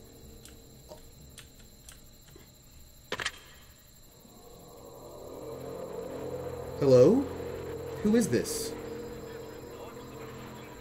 Hey, it's me. I'm you from after you escaped the prison. That's interesting. You're me? It's weird. So you were trapped in this prison too? Yep, I was in the furniture maze. Yep. It's a conversation. And so this is what Coda wants, is to be able to talk to someone, to share what's on his mind, and to get some good advice from someone who knows. I don't know about that. But the irony is that even in this scenario, you're still talking to yourself. You know, all of these games so far are Coda talking to himself. You know, I don't know, narrator. I don't know about that. I don't know. I don't know about that. If you are a writer and you're writing a dialogue between different characters, are you just talking to yourself or are you actually doing something? So I don't know. I don't know about this. Yep, I was in the escape tutorial. That's where I am right now. No, I don't think he did. I feel like he's trying to, like, implicate me in weirdness. Like I'm gonna decide what I think about this game, these games, narrator. You don't have to tell me so heavily. And I will take your interpretation into advisement, but, like, give me some respect to let me do some of this stuff here, too. We've got all the battle buddies. Yeah, oh, Artie Snack. What, he talked to himself in this game instead of talking to me. I feel like... Yeah. Oh, I'm so glad to know that I get out eventually. What's it like to escape? Actually, I'm already forgetting what being in the prison was like. It's strange, but in a way, I kind of miss being in the prison. It feels like being completely still and wildly in motion at the same time. Yeah, I think I should break up. Well, first off, Krellin, the narrator is not dating me. I did not consent to dating the narrator. The narrator thinks that we're dating. The narrator needs to, like, rethink this because... Stop projecting, narrator. Let's say 3. Sort of like an arty answer. I don't like when people think that they're dating you, and they're not dating you. I don't like that. Do you feel any different? Sometimes I'm scared I'll get out and things will be exactly the same as before. No, I'm really the same person now as I was back then. It actually does change. I don't feel like the same person at all. Maybe Coda is one of the narrator's split personalities. Maybe the narrator's talking about his own work, but can't. I feel like I'm the same person. I don't know. Oh no, that's awful. No, it's fine. That's the worst thing I can imagine. Don't worry, it's actually not a bad thing, I promise. Well, you get something else in exchange. The problem is that you don't actually know who you are right now. Oh no, I'm gonna say don't worry. That's fine. Wait, if you're me, then did you get a call from another version of you when you were trapped? Yes, I did get a call, and that's how I escaped. Yes. What did they tell you? What did you have to do to get out? All they told me was to be sincere. They asked me how I felt about being imprisoned. They just talked to me for a while. Ooh, let's get all super Inception-y and say they asked me how I felt about being imprisoned. We'll get super circular. What? That freed you? Yeah. How does that work? Listen, you can't know until you're out, but I promise it works. Just tell me how you feel. It will make sense. Ooh, just tell me how you feel. Communication. I like it. Okay, I feel afraid that nothing will ever change. Oh, things will always change. We're always in a state of changing. Oh, we've got 3 go-ons. Pick 3. Go on. Well, that was interesting. I can see why he considers this a fitting conclusion to the prison games. After all of the obsession and frustration, just to be told by someone you can trust that things are going to be okay. Wouldn't that be nice? I don't know, narrator. How do you know he's frustrated? What if he wasn't frustrated at all? What if he was fascinated like a Rubik's Cube? I don't know. So what would it look like if Coda wanted to make a game about talking to someone other than himself? First off, I don't know if these other games are about talking to just himself. Just for the record, like, we will see. Like, maybe I will agree with your interpretation, narrator, but at the moment, the jury for me is still out on the talking to himself. This environment is meant to represent Coda's puzzle, with the 2 doors on either side and a dark transitional space between.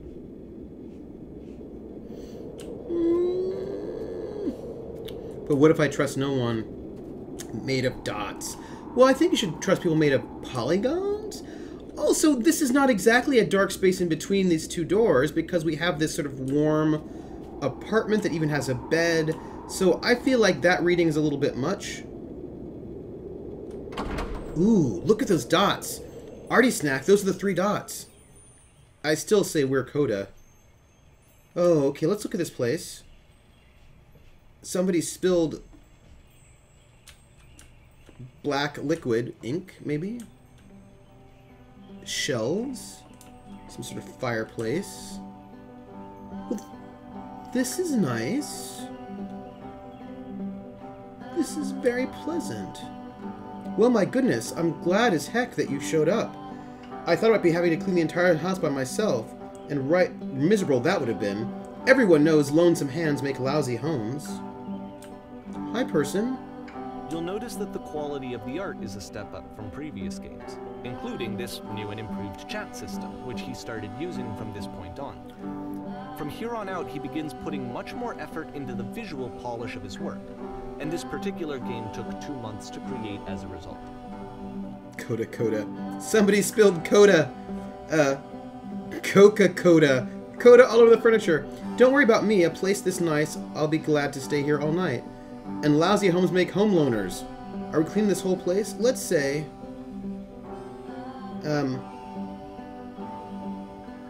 Let's say we're cleaning this whole place, because I feel like we're just here for that.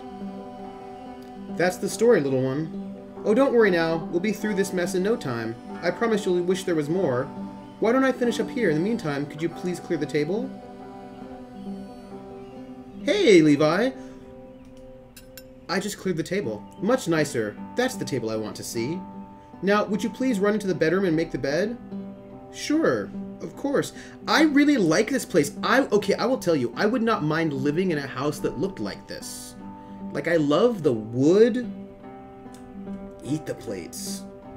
I don't know if I would use those pillows, but you know.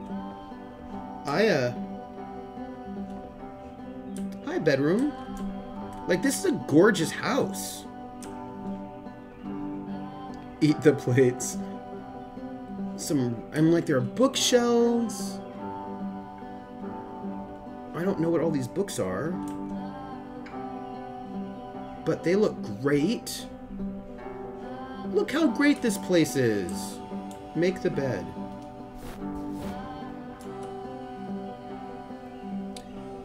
While you're in there, why don't you straighten out the rug a bit? All the details matter. Alright. The loft looks like Kubyan. I do not know that word. Do you enjoy being a house cleaner? How'd you end up doing this job? It's been a long time since I've seen a house this messy. I'm gonna just ask how'd you end up doing this job. Because I want to know who this person is. A friend dragged me along at a time when I was particularly desperate for cash. Turns out I've never felt so good doing something for money in my whole life. Never did like cleaning my own home. Might have got some demons I ain't ready to face yet. Oh, speaking of demons, someone's put this couch all in a mess. Would you come out and straighten these pillows here? Sure. This is like a really good looking house. I love this house. I think it's pretty awesome. Hello, cleaning person. Arrange the pillows. Oh dear, looks like someone spilled a drink over by the couch. Maybe mop that up as long as you're over there? Of course, because it's kind of disturbing. See? I feel compelled to share an incredibly cheesy personal insight. You okay with that? Yeah, make it especially cheesy. Totally. Yeah. What is your insight? No. No? No, it was stupid, sorry. Never mind. No, it's totally cool. I want to hear your story. Hey, these dishes need to be washed. Why don't you come do that? Sure. I wanted to hear your story. Last I checked, the tub needed a cleaning. How about you scrub it down as best as you can? No need to be perfect. We're all just human. I like this person we're talking to. Let's scrub the tub. Are there still books scattered on the floor of the bedroom? If so, would you put them back on the shelf? Sure, of course. Let's organize the shelves. Oh, that looks so nice. Perfect. Now then, how about you come and clear these dishes off the table? After the intense set of prison games, this house cleaning level almost feels like cleansing. It's the moment after a particularly difficult or traumatic experience where you just need to let it sit and digest inside of you, and eventually cohere into something meaningful. But what if you didn't play the prison games? Are all houses this easy to clean? Do these chores ever end? House cleaning is so difficult, how do you do it? Let's just ask if these chores ever end. Because we could now... Darling, let me tell you something. That's a Danish name. You would literally translate it to Meat City, and it was where they slaughtered cows in the old days, and it is an event space now. Otherwise, it owns you. So why don't we be with the task at hand? Of all of his work, actually, this was the only one that he called me up to ask me to come over and look at it. This was during a period of a few months where he was, like, grossly happy all the time. Just walked around with a constant smile on his face. Alright, well, I'll straighten out the rug. Looks like the tub has gotten rather dirty. Would you mind tidying it up a bit? See, now this is feeling a little sinister. I don't know now. I don't know. I also don't know how I feel about this narrator again. Earlier, when I said I had a really cheesy thought, I was going to say that it occurs to me that one's house is a lot like one's soul. You take care of it, and it takes care of you. Huh. Don't know why I felt so weird about saying that. I don't know either. I get it, that's a weird thing to say to someone you just met. Yeah, you're right, that's pretty cheesy. There's a bit of truth in it, no? Like, we're gonna kind of stick in a kind of a pleasant space. A bit of truth in that, no? I don't know, maybe. I don't know how I feel about that, maybe. Anyway, so, housekeeping. Let's keep doing this. Books, would you please clean up the books? Thanks. Does it all feel a little bit weird to you all right now? It's a little bit weird to me, but we'll follow it through. Organize those shelves. Is that Edward? I'm glad he made this. I'm glad he found some peace. You want me to clean up the couch? I don't know, though. They're presented in chronological order. Yeah, since these games were made for Kodo alone, it would be assumed the player would have played the prison. They are presented in chronological order, all in order. This is all true. But, like, I don't know if, for example, I mean, it's the assumption that the narrator is making But, is that of course, it can't last. The music stops, your companion is gone, it's time to leave. The door at the top of the hill is now open as well. Again, you can't stay in the dark space for too long. You just can't. You have to keep moving. It's how you stay alive. making a lot of you're pushing there. Yeah, so but here's the thing though, just because they're done in like part of the assumption the narrator is making is that all these games are connected, that they're meant to be thought of as one large story, but maybe they're not. Maybe they're sort of thought to be disconnected vignettes, or some of them are connected but some of them are not. Like maybe you're working through similar themes. Hello, lamppost. Which is the whole point of the puzzle doors, right? That sooner or later you have to pick up and move. I really thought that was the point of it. You thought, but that sounds like you don't think so anymore. I don't know. This one gets a bit goofy.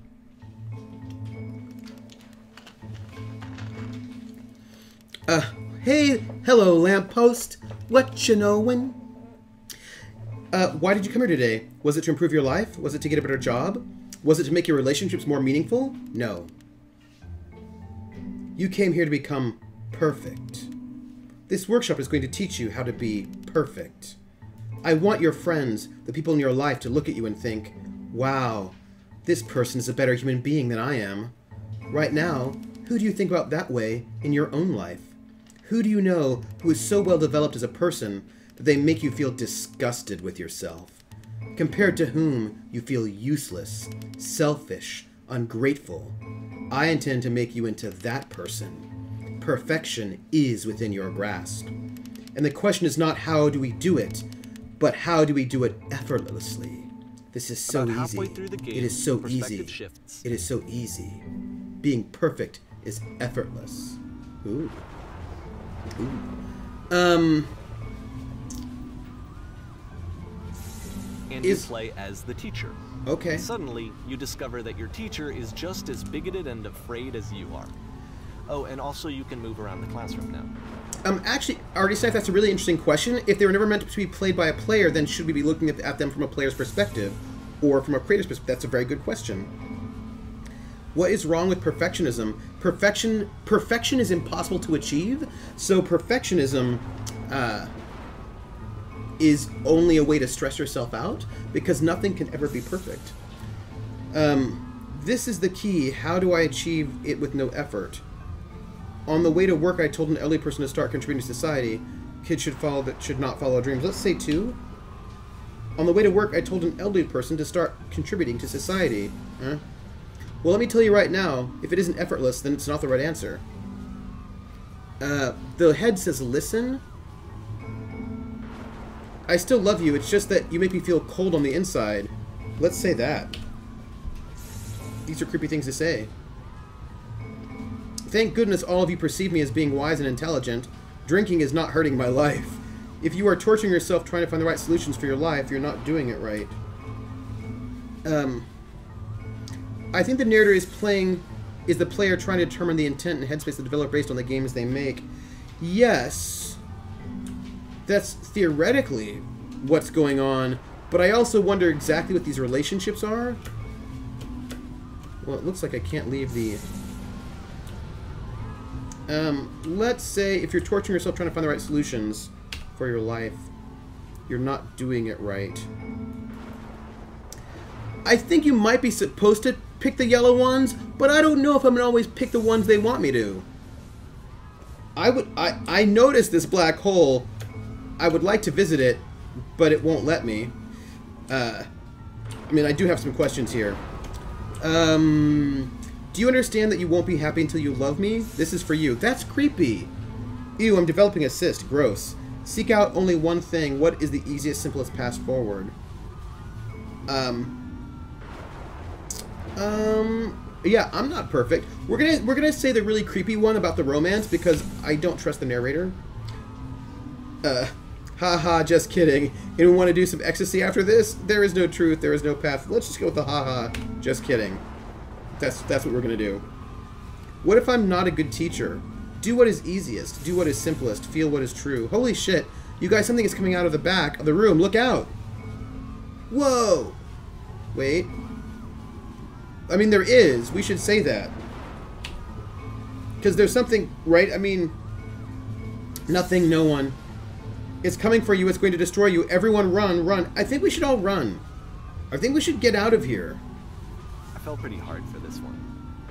I feel like it's one of the most relatable experiences that you can have. Really? To assume that some other person is perfect and totally fulfilled in every way, and completely miss all of the little flaws that make them painfully human. I think about this game a lot these days. But intention matters. How I write, if I'm writing myself a note, is going to be different than if I'm writing something that I intend to be shared with others. Yeah, yeah. And if Coda is not actually intending these things to be shared with others, then we should probably think about that. This one took a lot longer than all the others for Coda to make. It was 4 months between this and the last one. That's twice as long as it took him to make any other game before this, and it's not like it's particularly complex, so I remember I found that a little strange at the time. Oh, we're getting our circles again.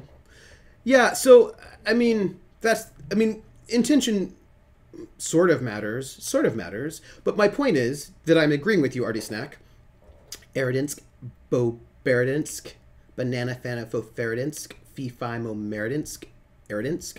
That if Coda is writing these games for himself, or their selves, for themselves, and not for others, then we don't necessarily, right? We don't necessarily know. What up, It's Energy? How are you? We don't necessarily know. Like, I mean, I think that we can't necessarily assume, that's cool, that there's something going on. Yeah, I just feel like projecting a player onto a game that was not meant to have a game might be faulty. Ooh, I love Backstage. I love Fly Systems. This is an old school auditorium stage. Oh, my old high school had a place like this. My old high school was built in the 30s. My first high school. Right now we're playing we're playing the beginner's guide. All right, the performance is beginning. Places, please. In this scene, you'll be playing as me. We are at a gathering of professionals. First, you'll start out leaning against this wall. So in this game, this narrator has somehow acquired all these games by this person named Coda that were never meant to be played by anyone, some of which were not finished. We're all sitting on Coda's computer somehow, and somehow the narrator has all of these games. I don't know how the narrator got all the games and is bringing us through all these games so we can learn something about Coda, but I don't... Oh, look at this theater. What a nice theater. I suppose we have to lean up against this wall, though, right? Good. Stay right there.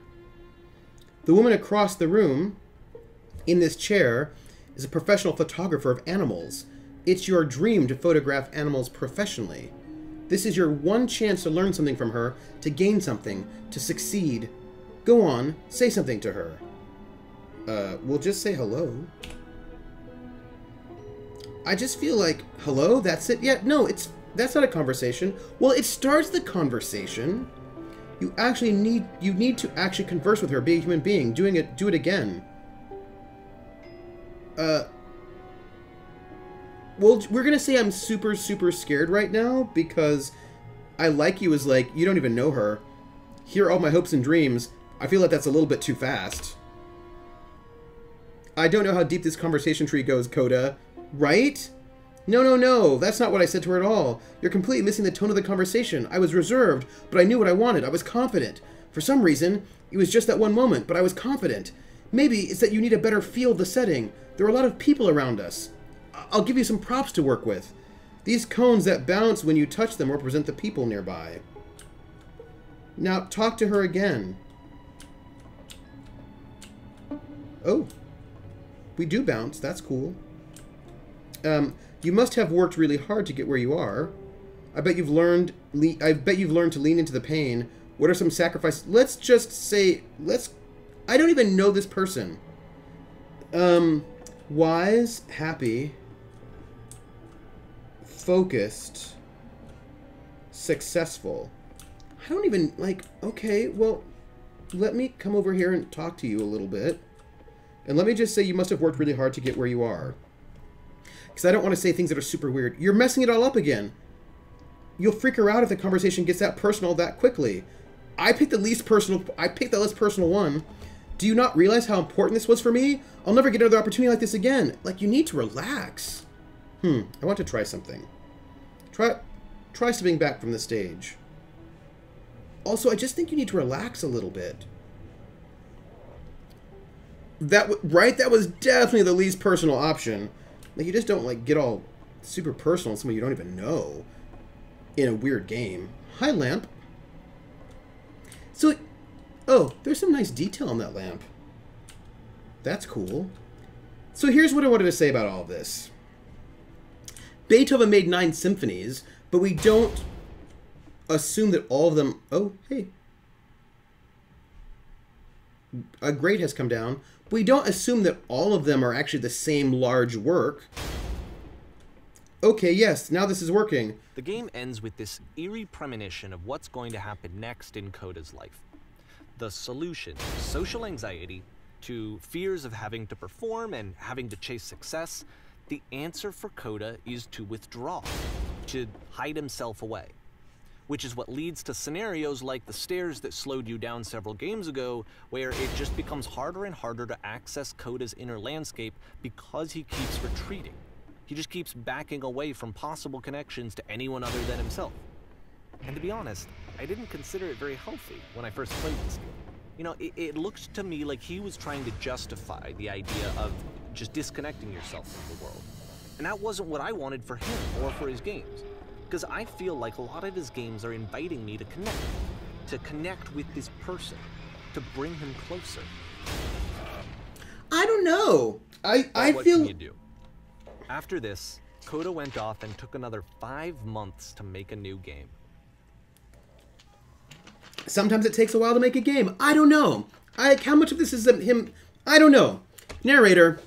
I don't know. I am... Right. Thank you, Artie Snack. It's like, why did you stop talking to me? Mobius Trip. To play this game properly, you must keep your eyes closed. Click to begin the game. Okay. I'll keep my eyes closed. I'm hearing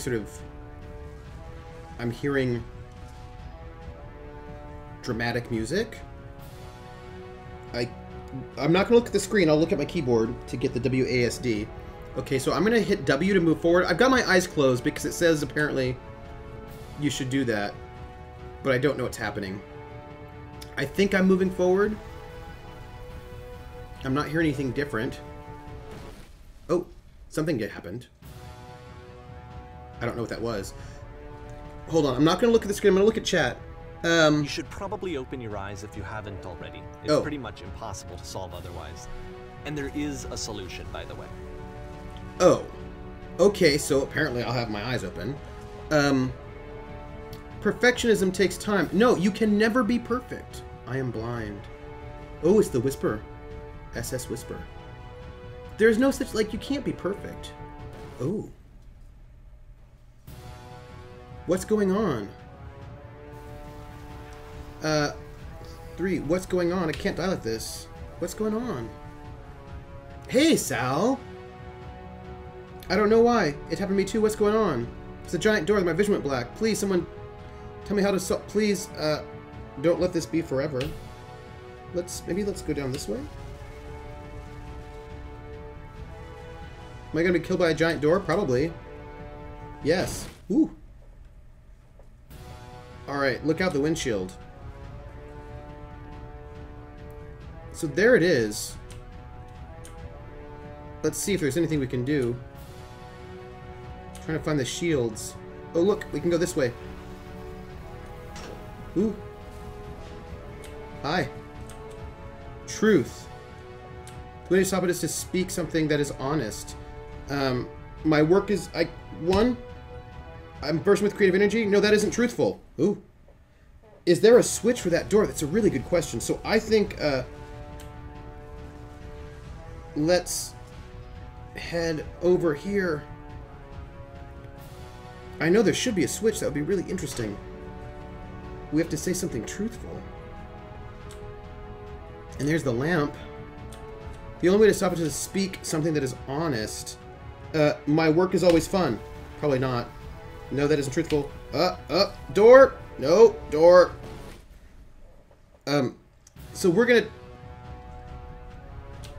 going to try that third option. Alright, let me explain how you're supposed to do this.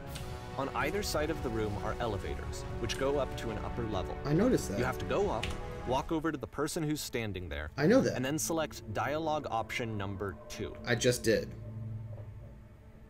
I was, Krellin.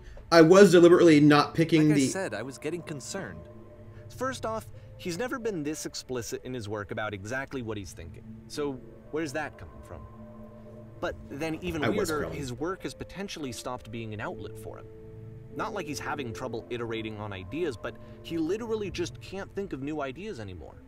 And in person, he was being a lot more distant than usual. Like, you know how sometimes a person will just deflect anything that you say in order to keep themselves disconnected all the time? It was that kind of thing. Or maybe they don't. Maybe they're was feeling the point in my creeped out by relationship you. with Coda where I really started to wonder if he needed my help in some way. Yeah, we're gonna say 3. We're gonna say 3. Yeah, we're saying 3. Also, was he being distant with the world or just with you? I don't know. Keep going, keep talking.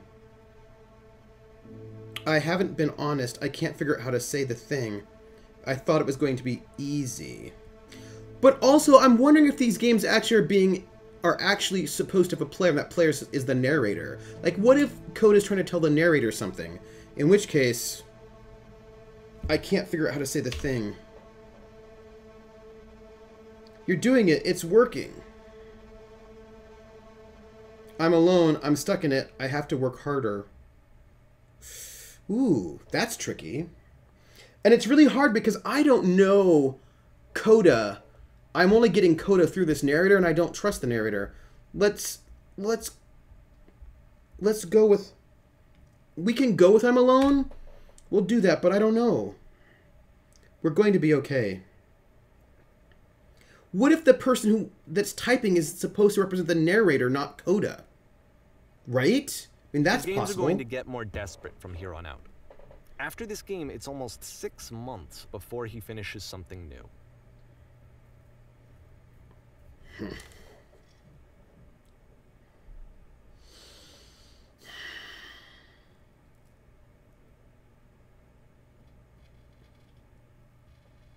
I don't know. Ooh. Hello? Where am I? What is this? Well, let's just ask hello. Oh. Looking good. Where did this island come from? How do I get out of here? Hello, is anyone... Let's just go with where did this island come from? So we don't sound desperate and freaked out. Is that a person? How lovely. It's been a long time since I talked to anyone. What's wrong? You look lost. I'm completely out of ideas. When I try to create, I feel empty. I have nothing left to give to my work. I think when I try to create, I feel empty. From the mists. I know, right? When I try to create, I feel empty. The trees look great. Oh no! What's happened? Did something change? There was a machine that kept me going and it stopped. I'm trying to find this engine that used to protect me to start it again. Oh. Huh. Either one of those are possible. Either one would work. Let's go with 2. I'm trying to find this engine that used to protect me to start it again.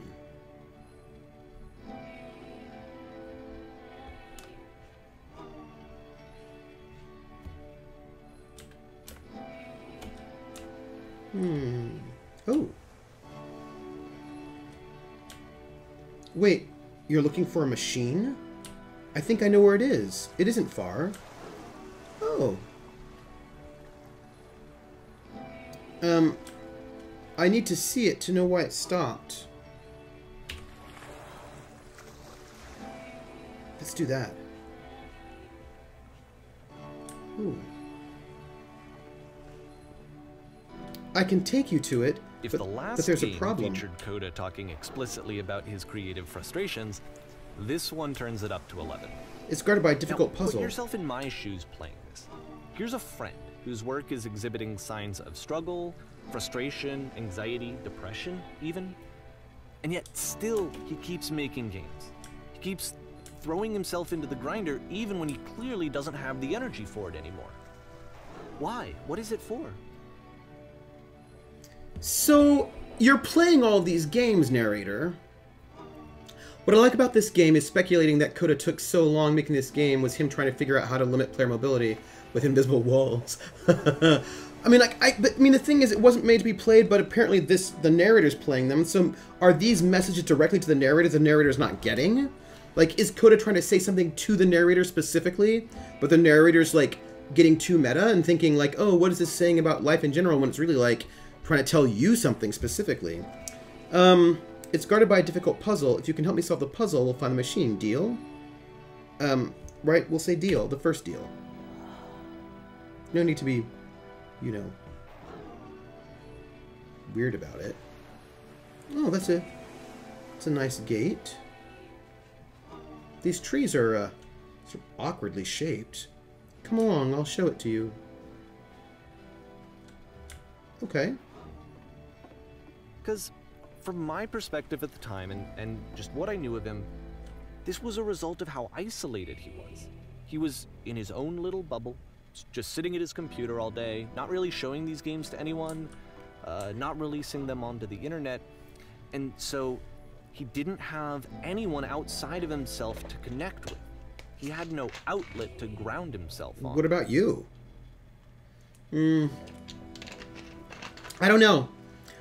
I don't know about all of this, right? Like, by the way, I've solved this puzzle before.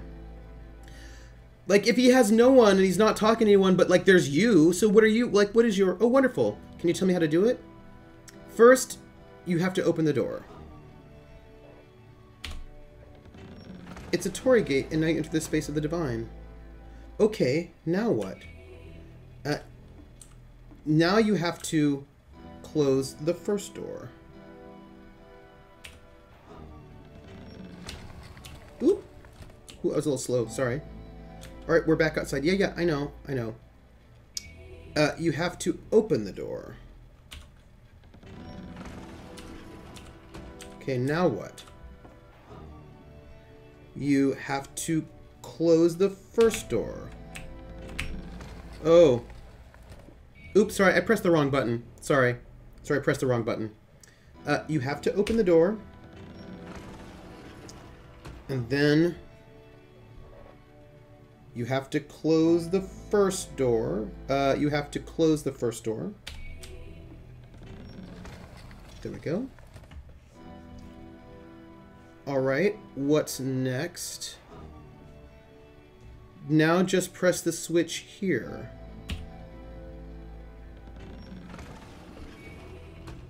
Huh, that was so simple. You can't talk yourself out of loneliness. It doesn't work that way. You can't be the one writing both the questions and the answers. Then there's no movement. Then there's no circulation. If all of your anxieties are being channeled into your work, then if the work ever fails, you have no backup and you're just going to crash. I don't know, narrator. I don't know about all this, narrator. I don't know about this narrator. I feel like this, I don't know. Okay, here we are. When I try to create, I feel empty. Where did this island come from? Hello? I need to see it to know why it stopped. Deal. I saw this puzzle before. To start it again. I'm trying to find this engine that used to protect me. To start it again. Oh, there's a person crying. There's a woman's voice crying. Is Coda a woman? We'll just say there are some words on some walls. Is it raining outside? Trust me, you'll see. You have to say that your work is fun and easy. You have to say that game development is simple and joyous and that you love it 100% of the time. Do you have to say that to the narrator?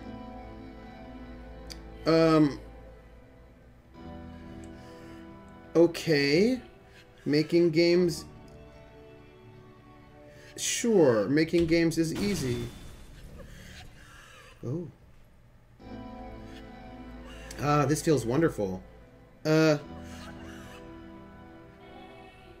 Why did I feel so awful when I said that? Don't worry about it, just keep talking. Keep saying that creation is easy. You have to open to just words. No, I don't remember having to go through any puzzle. When I make games, I feel completely energized. I'm constantly excited and enthusiastic about my work. It's easy, it never stops. Let's just say the first one, because that seems the least lying. Yes, that's wonderful. Keep going. Seeing this game at the time that he made it, it looked really unhealthy to me. I was watching him do this to himself, and I hated it. I hated seeing him so trapped. It's like, video games are not worth this amount of suffering. I don't know. Like, how do we know this is even his actual feelings, or not something that he's or she that Coda is doing to other? Like, I don't know. Every time I make something, I feel better about myself. Just never stop creating. You'll never feel bad. It's such a simple look. We'll just say every time I make something, I feel better about myself. Perfect. That feels someone fantastic. I really cared about. And I used to get so much joy out of seeing him create. For him to suddenly become angry and frustrated like this, it was the worst thing for me. So this is all about you, narrator? I don't know about all of this. It's been a long time since I've seen a house this messy. What if I'm not a good teacher? Sure, making games is easy. Let's say please, where's the machine? Patience, you have to trust me. Who are you? I promise this will work. Please continue. Pain breezes effortlessly off me. Any sacrifice made for my work are worth it 100% of the time. It always pays off eventually. We'll pick that one. Why do I feel so awful? Yes, more. Keep going. I don't know. This is what I felt at the time. I don't know how else to explain it. Are I you wanted Coda? it to stop more than anything. I had never felt so rotten. I needed more than I had ever needed anything for this to stop. Huh. So maybe you really are the person who's being addressed in these games. Which means we need to think about what that means. Let's go with... There is no shame, no fear, no guilt. Incredible. That's it. I'm free. I'm free.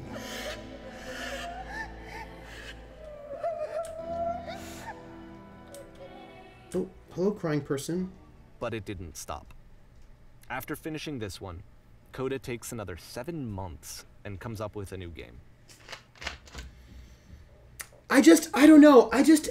It's like my interpretation of these games are difficult because I distrust the narrator so much that all the narrator's sort of discussion about what's happening in these games, the machine, I am very skeptical because I don't trust the narrator at this point in time.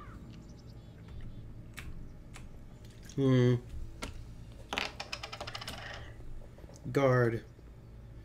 Ma'am, glad to see you've arrived safely. We've captured the machine. It's waiting for you now. You can begin the interrogation wherever you like.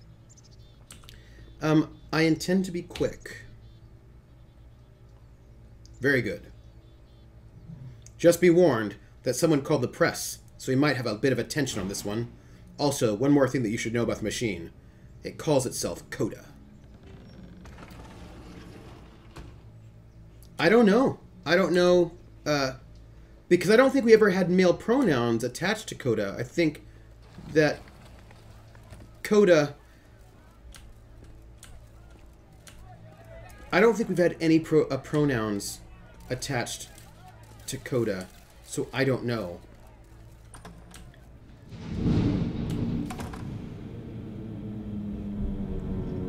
And of course, it's the machine. You stopped. Has the narrator been calling Coda a he? Oh, you're right. There's a time I didn't... Yeah? You stopped feeding us. Your work was keeping us alive. Your work was keeping us healthy. Those people out there, can you imagine the pain you put them through? It was only because of your creations that any of us could make it through every day. How can we possibly go back to trusting you to do this job? What relationship does Coda have with this narrator? Yeah, let's go with 2. So here's what needs to happen. You need to go to the people who are out there and apologize to them. You have to admit to the people that you allow them to suffer. I've been so... We're going to go with that, because I feel like this is kind of weird projection of the narrator. Apologize for leaving me. This is super creepy, my friend. I feel like... I don't know about all of this. I don't know about all this at all. I really don't know the relationship between this narrator. Know nothing. Think carefully. I know how to hurt you. I've seen the things that Let's say know nothing. I don't know about all of this at all, people. Battle buddies. Alright then, I will apologize to the people on your behalf.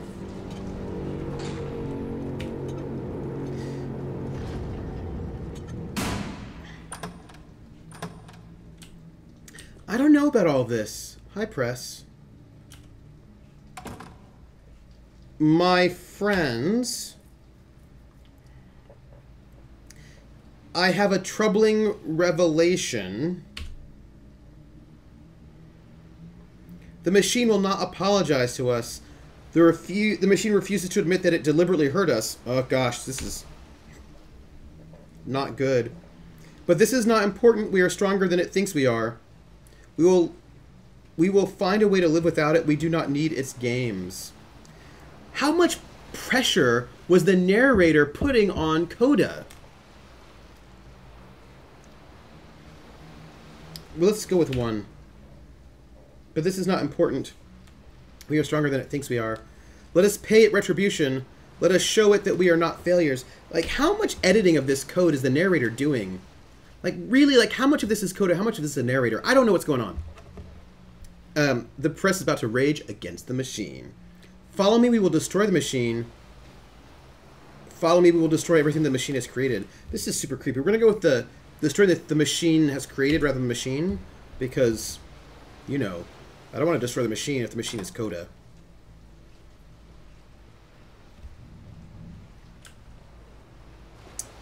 Alright, we're back on the theater, the stage. Now I've got the gun from the very second one.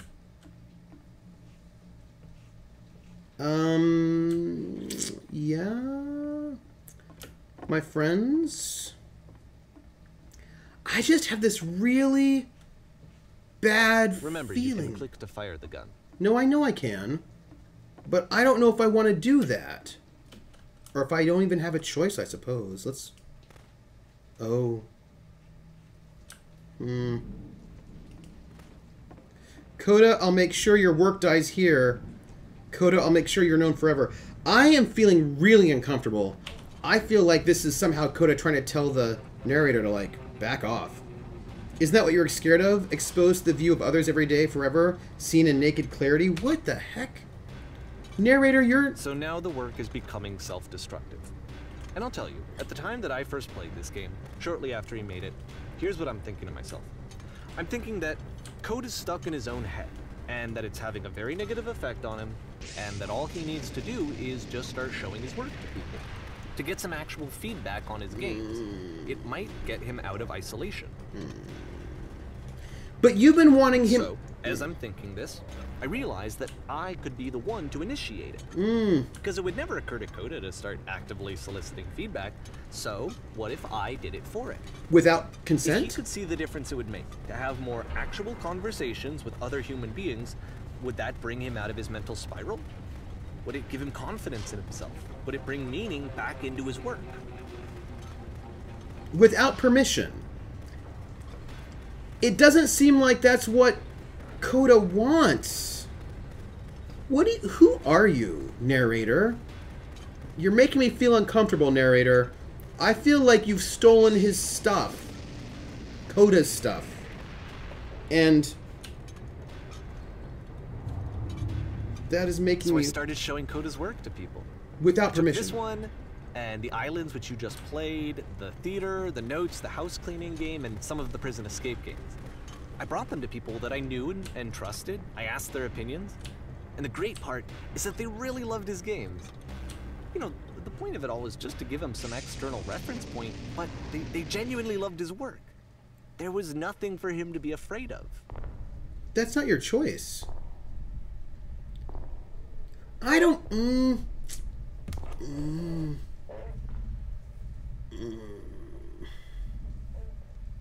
Put down your weapon. Okay.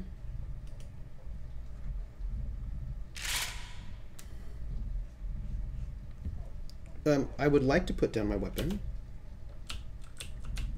I would like to put down my weapon. It looks like I can't do anything but shoot at the machine. Can you see why I felt like this was the right thing to do? No. Because it's the thing that I always feel like I need. To be told that my work is good. That I am good. When someone really connects with a thing that I've made, when they see themselves purely in my work, there's nothing that feels better. And I got to give that very same feeling to my friend. I did something... I really felt like I'd done something good. Like I was a good person. I felt like there was a friend who was in trouble and was unhappy and maybe didn't like themselves, and I could fix it. If I could give him this gift, maybe I could fix the problem. When they told me how much they enjoyed his games, it was the best feeling. It was the absolute best feeling. It made me feel so happy. But it's not about you. Beautifully, beautifully happy. But it's not about you.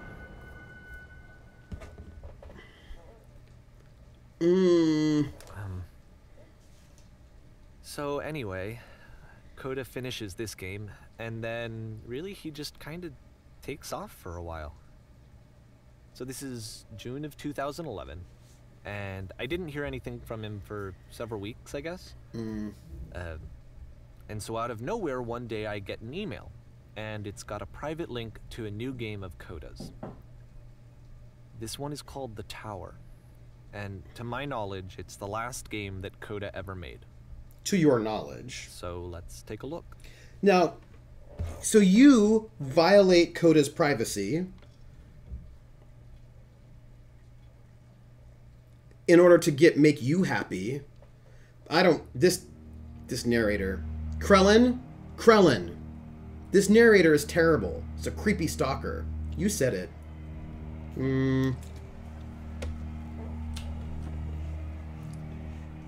Telling you, I don't know. So the tower.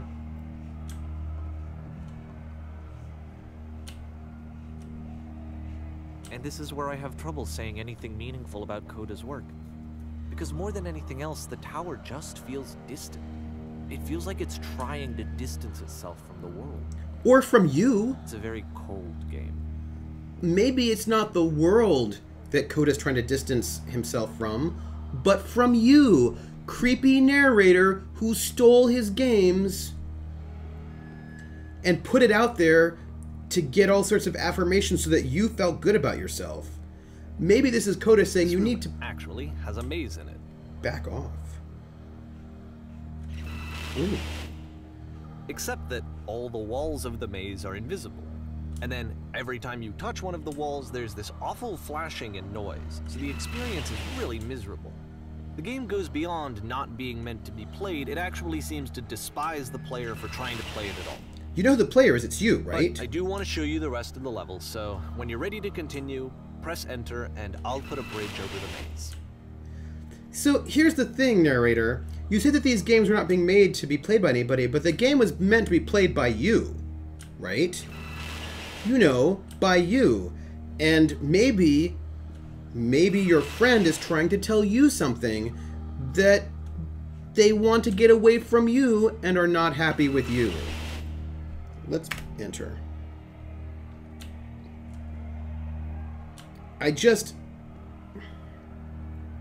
Because this goes back to what Artie Snack was saying way back in the day, that right, if it wasn't meant to have a player, then we shouldn't be thinking about it that way. It's not like this is the first game that's needed some modification to be playable. Like the house cleaning game. You know, that one used to actually loop the cleaning chores and you just cleaned a house forever. I had to cut it off so that you could exit the house and the game would actually end. But that game had an idea that it was actually trying to communicate. What's the deeper idea behind the invisible maze? Oh, there's an idea here. Also, you modified Coda's games in order to make them playable, to show them to people, and then you felt so good when they gave praise to the games that you yourself have done modifications for. Like, super unethical. Unethical, my friend. The only way past this challenge is to randomly guess the 6-digit code. Like the invisible maze, it's frustrating to me, because it's the opposite of everything else that Coda has made. It doesn't encourage thought or engagement.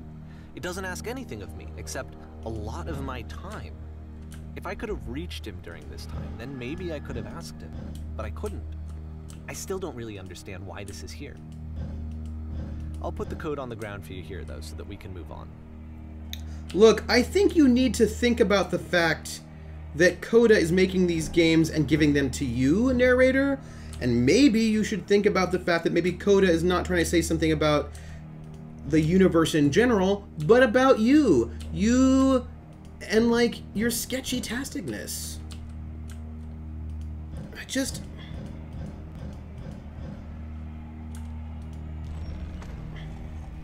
I don't know. I think I am, with everybody here, being super skeptical of this narrator. I feel like the narrator is thinking about this game, is like, the narrator is not thinking about their own behavior. The switch to open this door is actually on the other side of the door, meaning that it's literally impossible to solve from this side.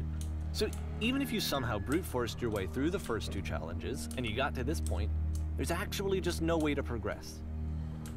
And it's scary for me, the idea of Coda cutting himself off entirely. From just you. Saying, you know, that's it, that's the end of the conversation, not giving me any way to fix the problem. I feel like a failure, I guess, when I can't fix the problem. You can't always fix problems. But I can open this door for you, so let me do that.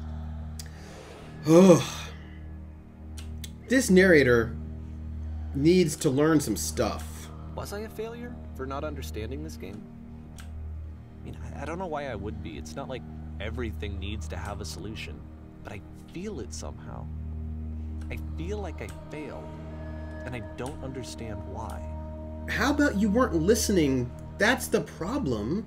It seems to me like you were not... Well, first off... I remember. It's June of 2011. I'm playing this for the very first time.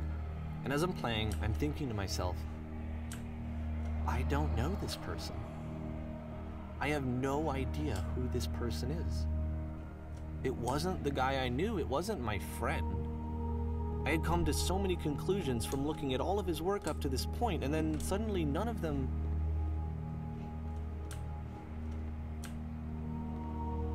I had been trying to, though. That was the thing. For years, I was trying to get to know him, to understand who he actually was and what he stood for. That's beautiful. I asked him so many times to please just tell me what his games mean to him. I asked him please to tell me what the 3 dots mean. And he wouldn't. I feel like you are sketchy, narrator. And I don't trust you. And I think you don't respect boundaries. And I think you're unethical, and that's very good looking. And I just felt so strongly that if I could have connected with him, that if I could have somehow made his work my own, that I would finally be once and for all happy. It was that I needed to see myself in someone else. I needed to be someone other than me. you're creepy. But he stopped and left. And it felt somehow like I had failed. You don't get to single white female people. Narrator! This narrator's sketchy, people. Narrator equals sketchiness. Where did I screw up? There are a lot of ways you screwed up. A lot of ways. One, trying to basically take this person's art as your own. Dear Davey, thank you for your... I'm the reason that you stopped making games, aren't I? It's because of what I did. I poisoned it for you. Dear Davey, thank you for your interest in my games. I need to ask you not to speak to me anymore. Ugh. Davey, creepy. Like, I wish you had a bit more, like... Ugh. I don't think I ever told you this, but when I took your work and I was showing it to people, it actually felt... it felt as though I were responsible for something important and valuable. I wonder at times whether you think I'm making these games for you. Well, I mean, there's clearly some kind of weird possessiveness going on, some over-identification. You infected my personal space. And the people who played them, they treated me like I was important. They really listened and cared about what I had to say. Even though I was showing your work, it was... I felt good about myself. Finally. For a moment, while I had that, I liked myself. So unhealthy. You've so infected my personal space that it's possible I did begin to plant solutions in my work somewhere, hidden between the games. I know, right? Both Krellin and Jer, I'm feeling you so hard. If there was an answer or meaning, would it make you any happier? Would you stop taking my games and showing them to people against my wishes? Right! Such a violation, right? Give them something that is not yours to give, violating the one boundary that keeps me safe? So creepy. Would you stop changing my games? Stop adding lampposts to them? What?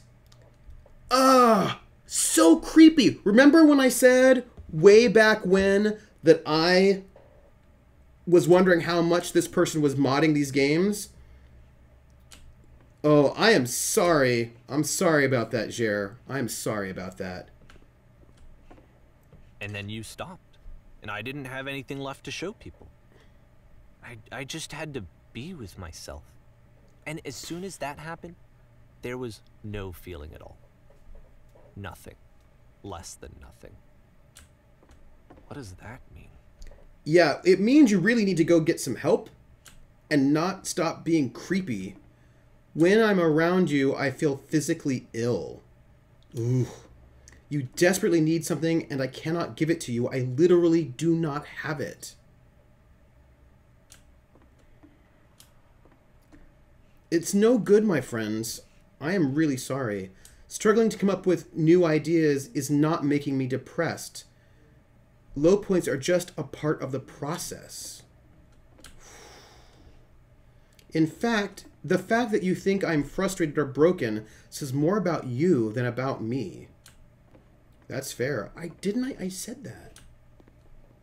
I realize this doesn't make sense to you just yet.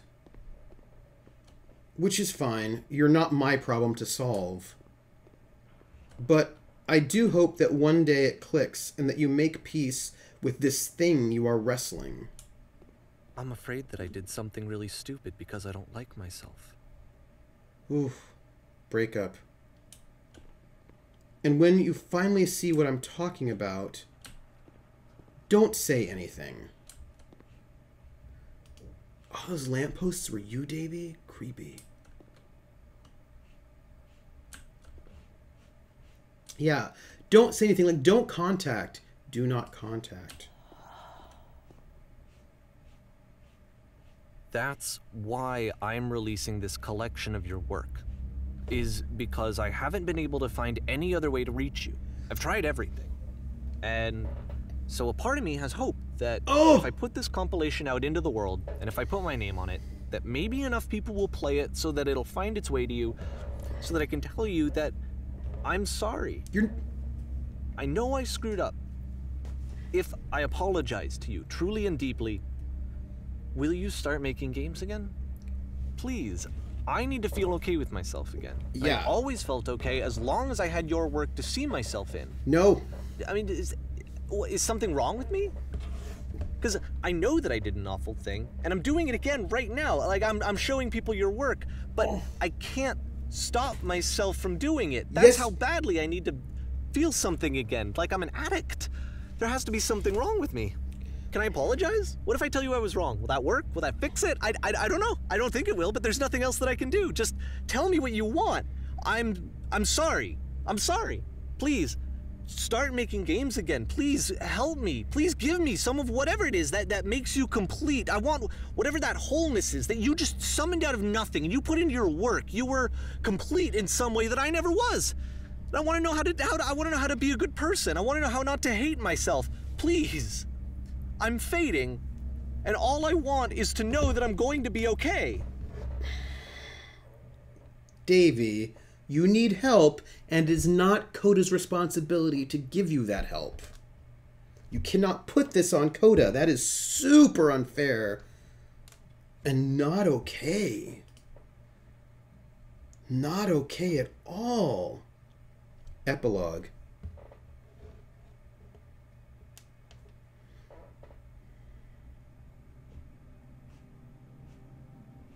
Putting lampposts everywhere.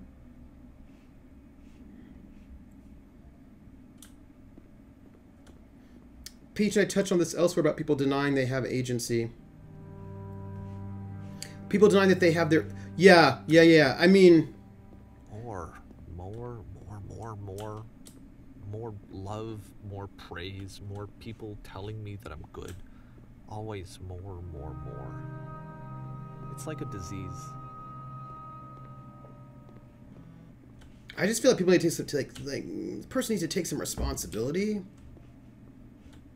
Like, a little bit of responsibility here for one's actions. Like, and like, it is not Coda's responsibility. Like, you need to work out your own stuff. Davey, you're creeping me out. You're creeping me out. See, this is what I mean, right, Krellin? Like, how much of those dialogues came from Davey? We already know he's putting in lampposts, which are then like he reads with all of this meaning, but those are from him. So, like, how much of all of this is like... Let's go back. Or, like, were some of the dialogues from Coda and, like, responses? Like, how much of this... Like, oh... Davey, you need to work out your stuff.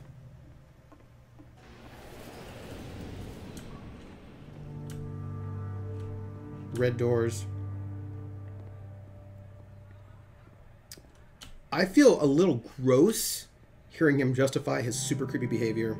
Solution.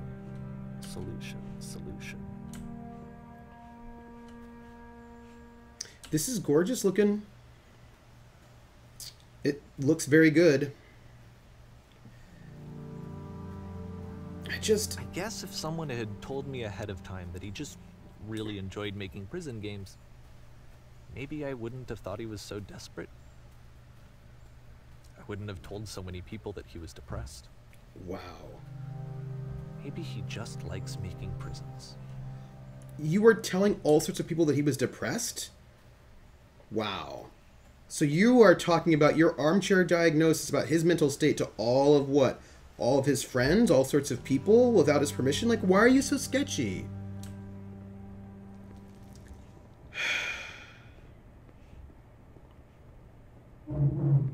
Games that you modded.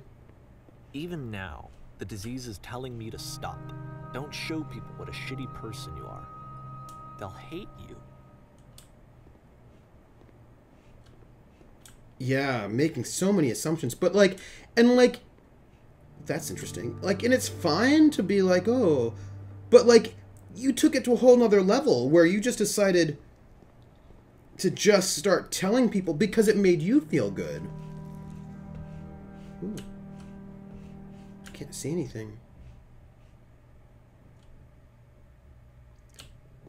Oh, here we go. Yeah, no, I'm not liking Davey either right now. Like, I get Davey's got problems. Like, I get that. Like, and there's a part of me that's empathetic to Davey having some problems and all. Like, I get that. But, like, come on, Davey. Like, you know what you're doing right now is not appropriate, and you're doing it If I anyway. knew that my life depended on finding something to be driven by other than validation, what would that even be? Get some help. It's strange, but the thought of not being driven by external validation is unthinkable. Like, I actually cannot conceive of what that would be like. You need to start working on it. I can't believe how much you messed... See, here's the thing about Davey, right? He was telling other people all this stuff about Coda without, like... Like, that's sketch. What now? Say one thing, Krellin. Say it. Say it. Say one thing. I'm ready to hear it, Krellin.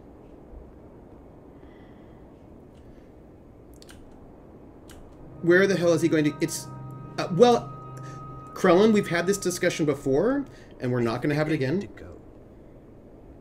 And I'm sorry, because I know that I said that I would be here and I would walk you through this, but I'm starting to feel like I have a lot of work to do. You do have a lot of work to do. I have a lot that I need to make up for, and so I'm just gonna... Okay.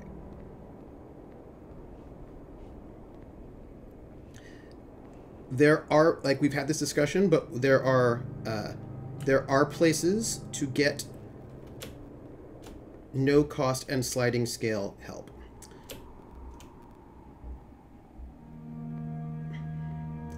I think these games are, I think this is like super gorgeous though.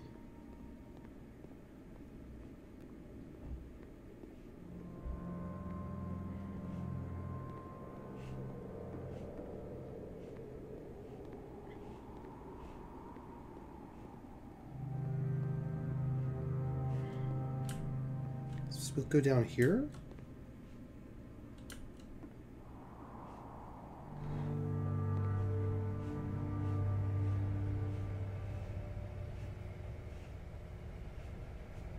Ooh.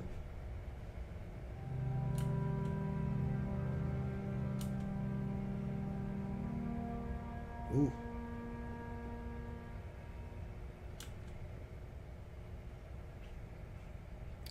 This is such an epilogue.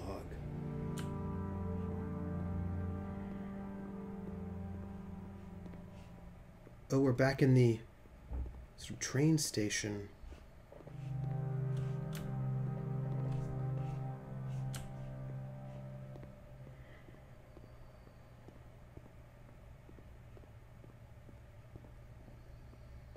Ooh. I wonder where this way goes.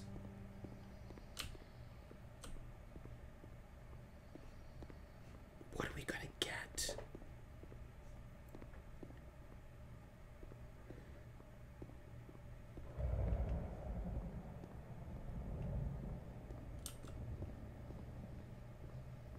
Oh, it's gonna be that beam. It's the beam. Also, I don't know if games have to have solutions. But...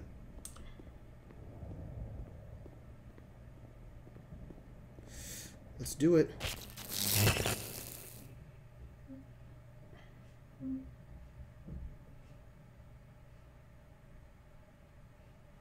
Ooh. I don't know if that's trans... Oh. Wow.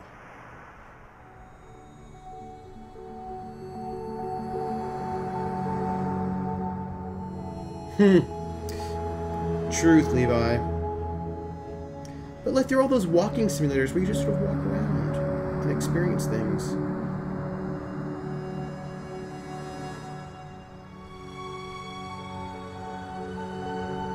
I mean, the game is super gorgeous.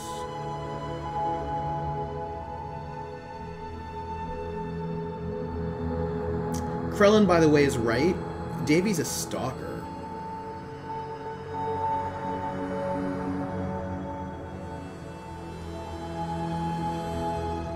Davy's a stalker.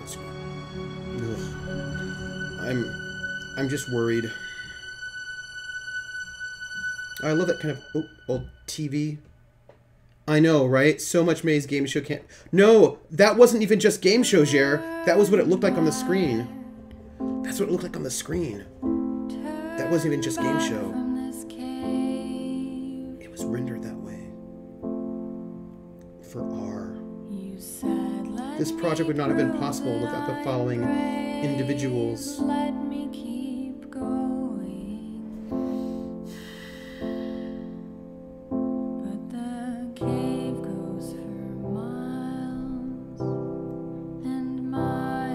Turn back.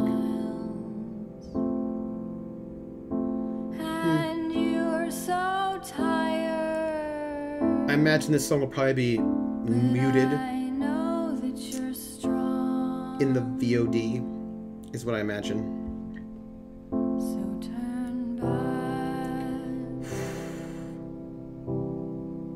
In some way, right?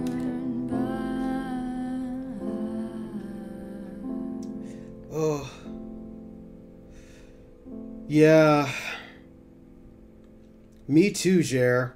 I too hope the R was an analog for Davy and not for Coda, because that would be so creepy.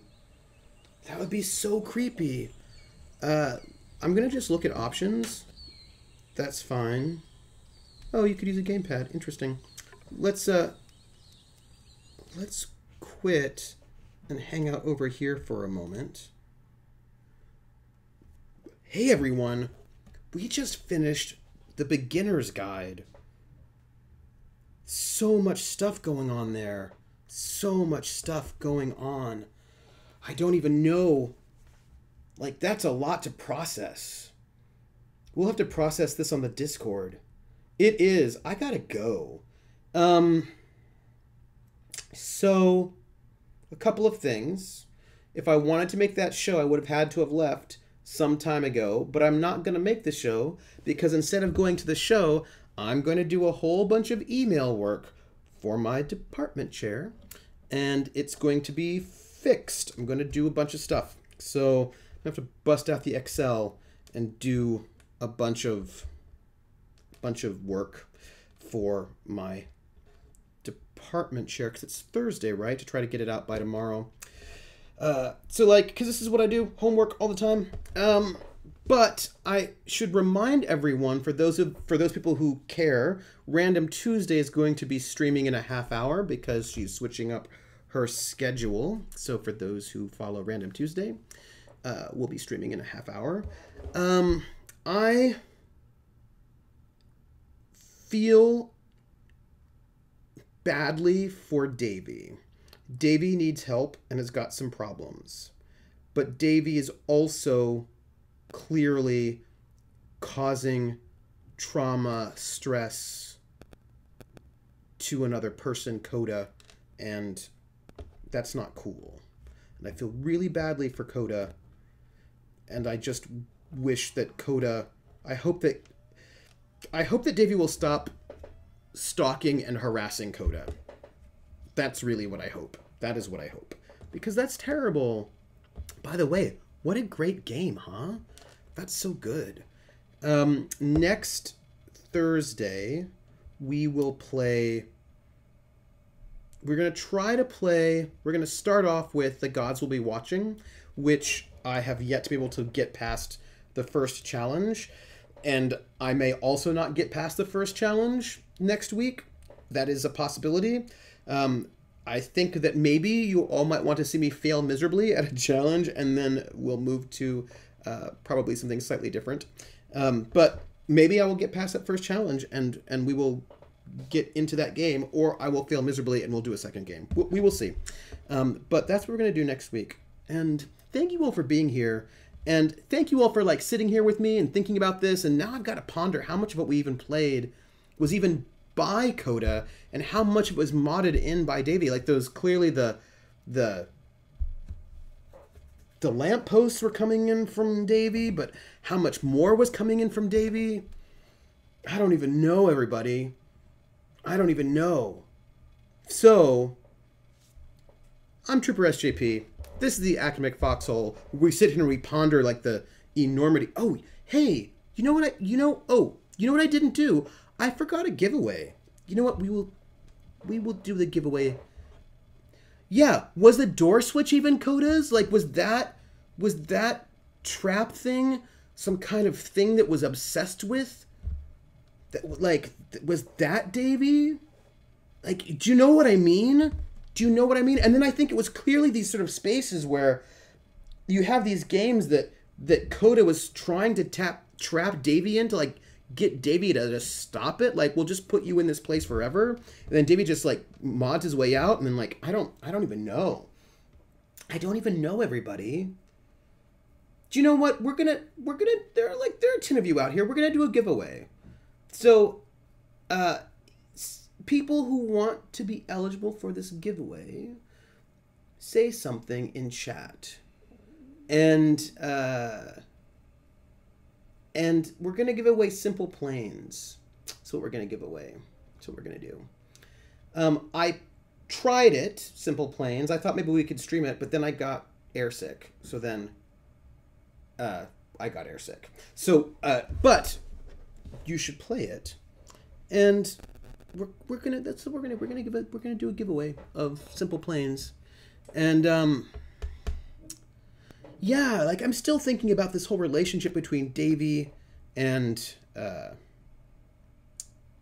Coda, and how very little we can rely on what we just experienced. You already have it? All right, we'll note it. We have a Discord, and that you should go to our Discord, and you should... Here, wait, so I have it. Discord. We have a Discord. You should hang out in our Discord and chat with us. You know, I'll probably, like, collect my thoughts and say more things about the Beginner's Guide somewhere in our video game musings. Give us a follow if you haven't done, and if you would like to. If you wouldn't like to, no pressure. If you want to sub, you can sub. And you can go to my YouTube, where I have the archives of all the games we've played so far. On Saturday, I will do Dragon Age Inquisition. We're on our way there. And next Thursday... What's the date? What's the date for next Thursday? I don't know. What's next Thursday? What's the date today? Sorry, the Beginner's Guide's got me all in a mental space where I'm all a fluffle. Oh, next Thursday we're playing something. Next Thursday. And then the Thursday after I cannot stream. The 21st... Right, so next Thursday I will be streaming, and then, but I cheated. Did we get this right? 15 followers, and then we will get the PlayStation Cam, but I already have it. But because I was excited to put it out early, and we're going to try out the PlayStation Cam in a different configuration on Saturday. So, yeah, I'm going to just see, hey, people in chat, who's hanging out?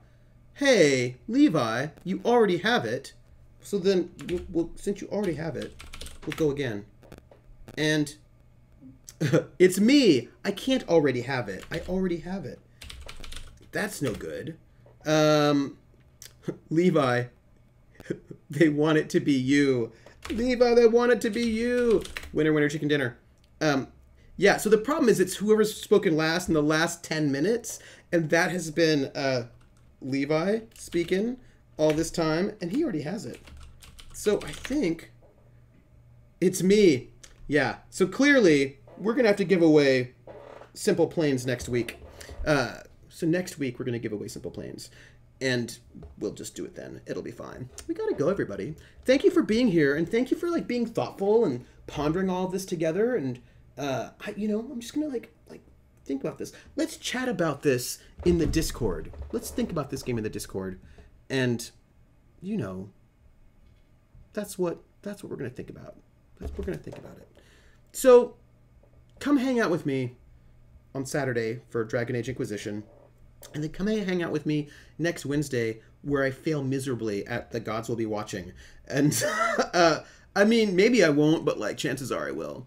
Thank you so much for being here with me, and thank you for going through that game, which is, like, doing my head in a little bit.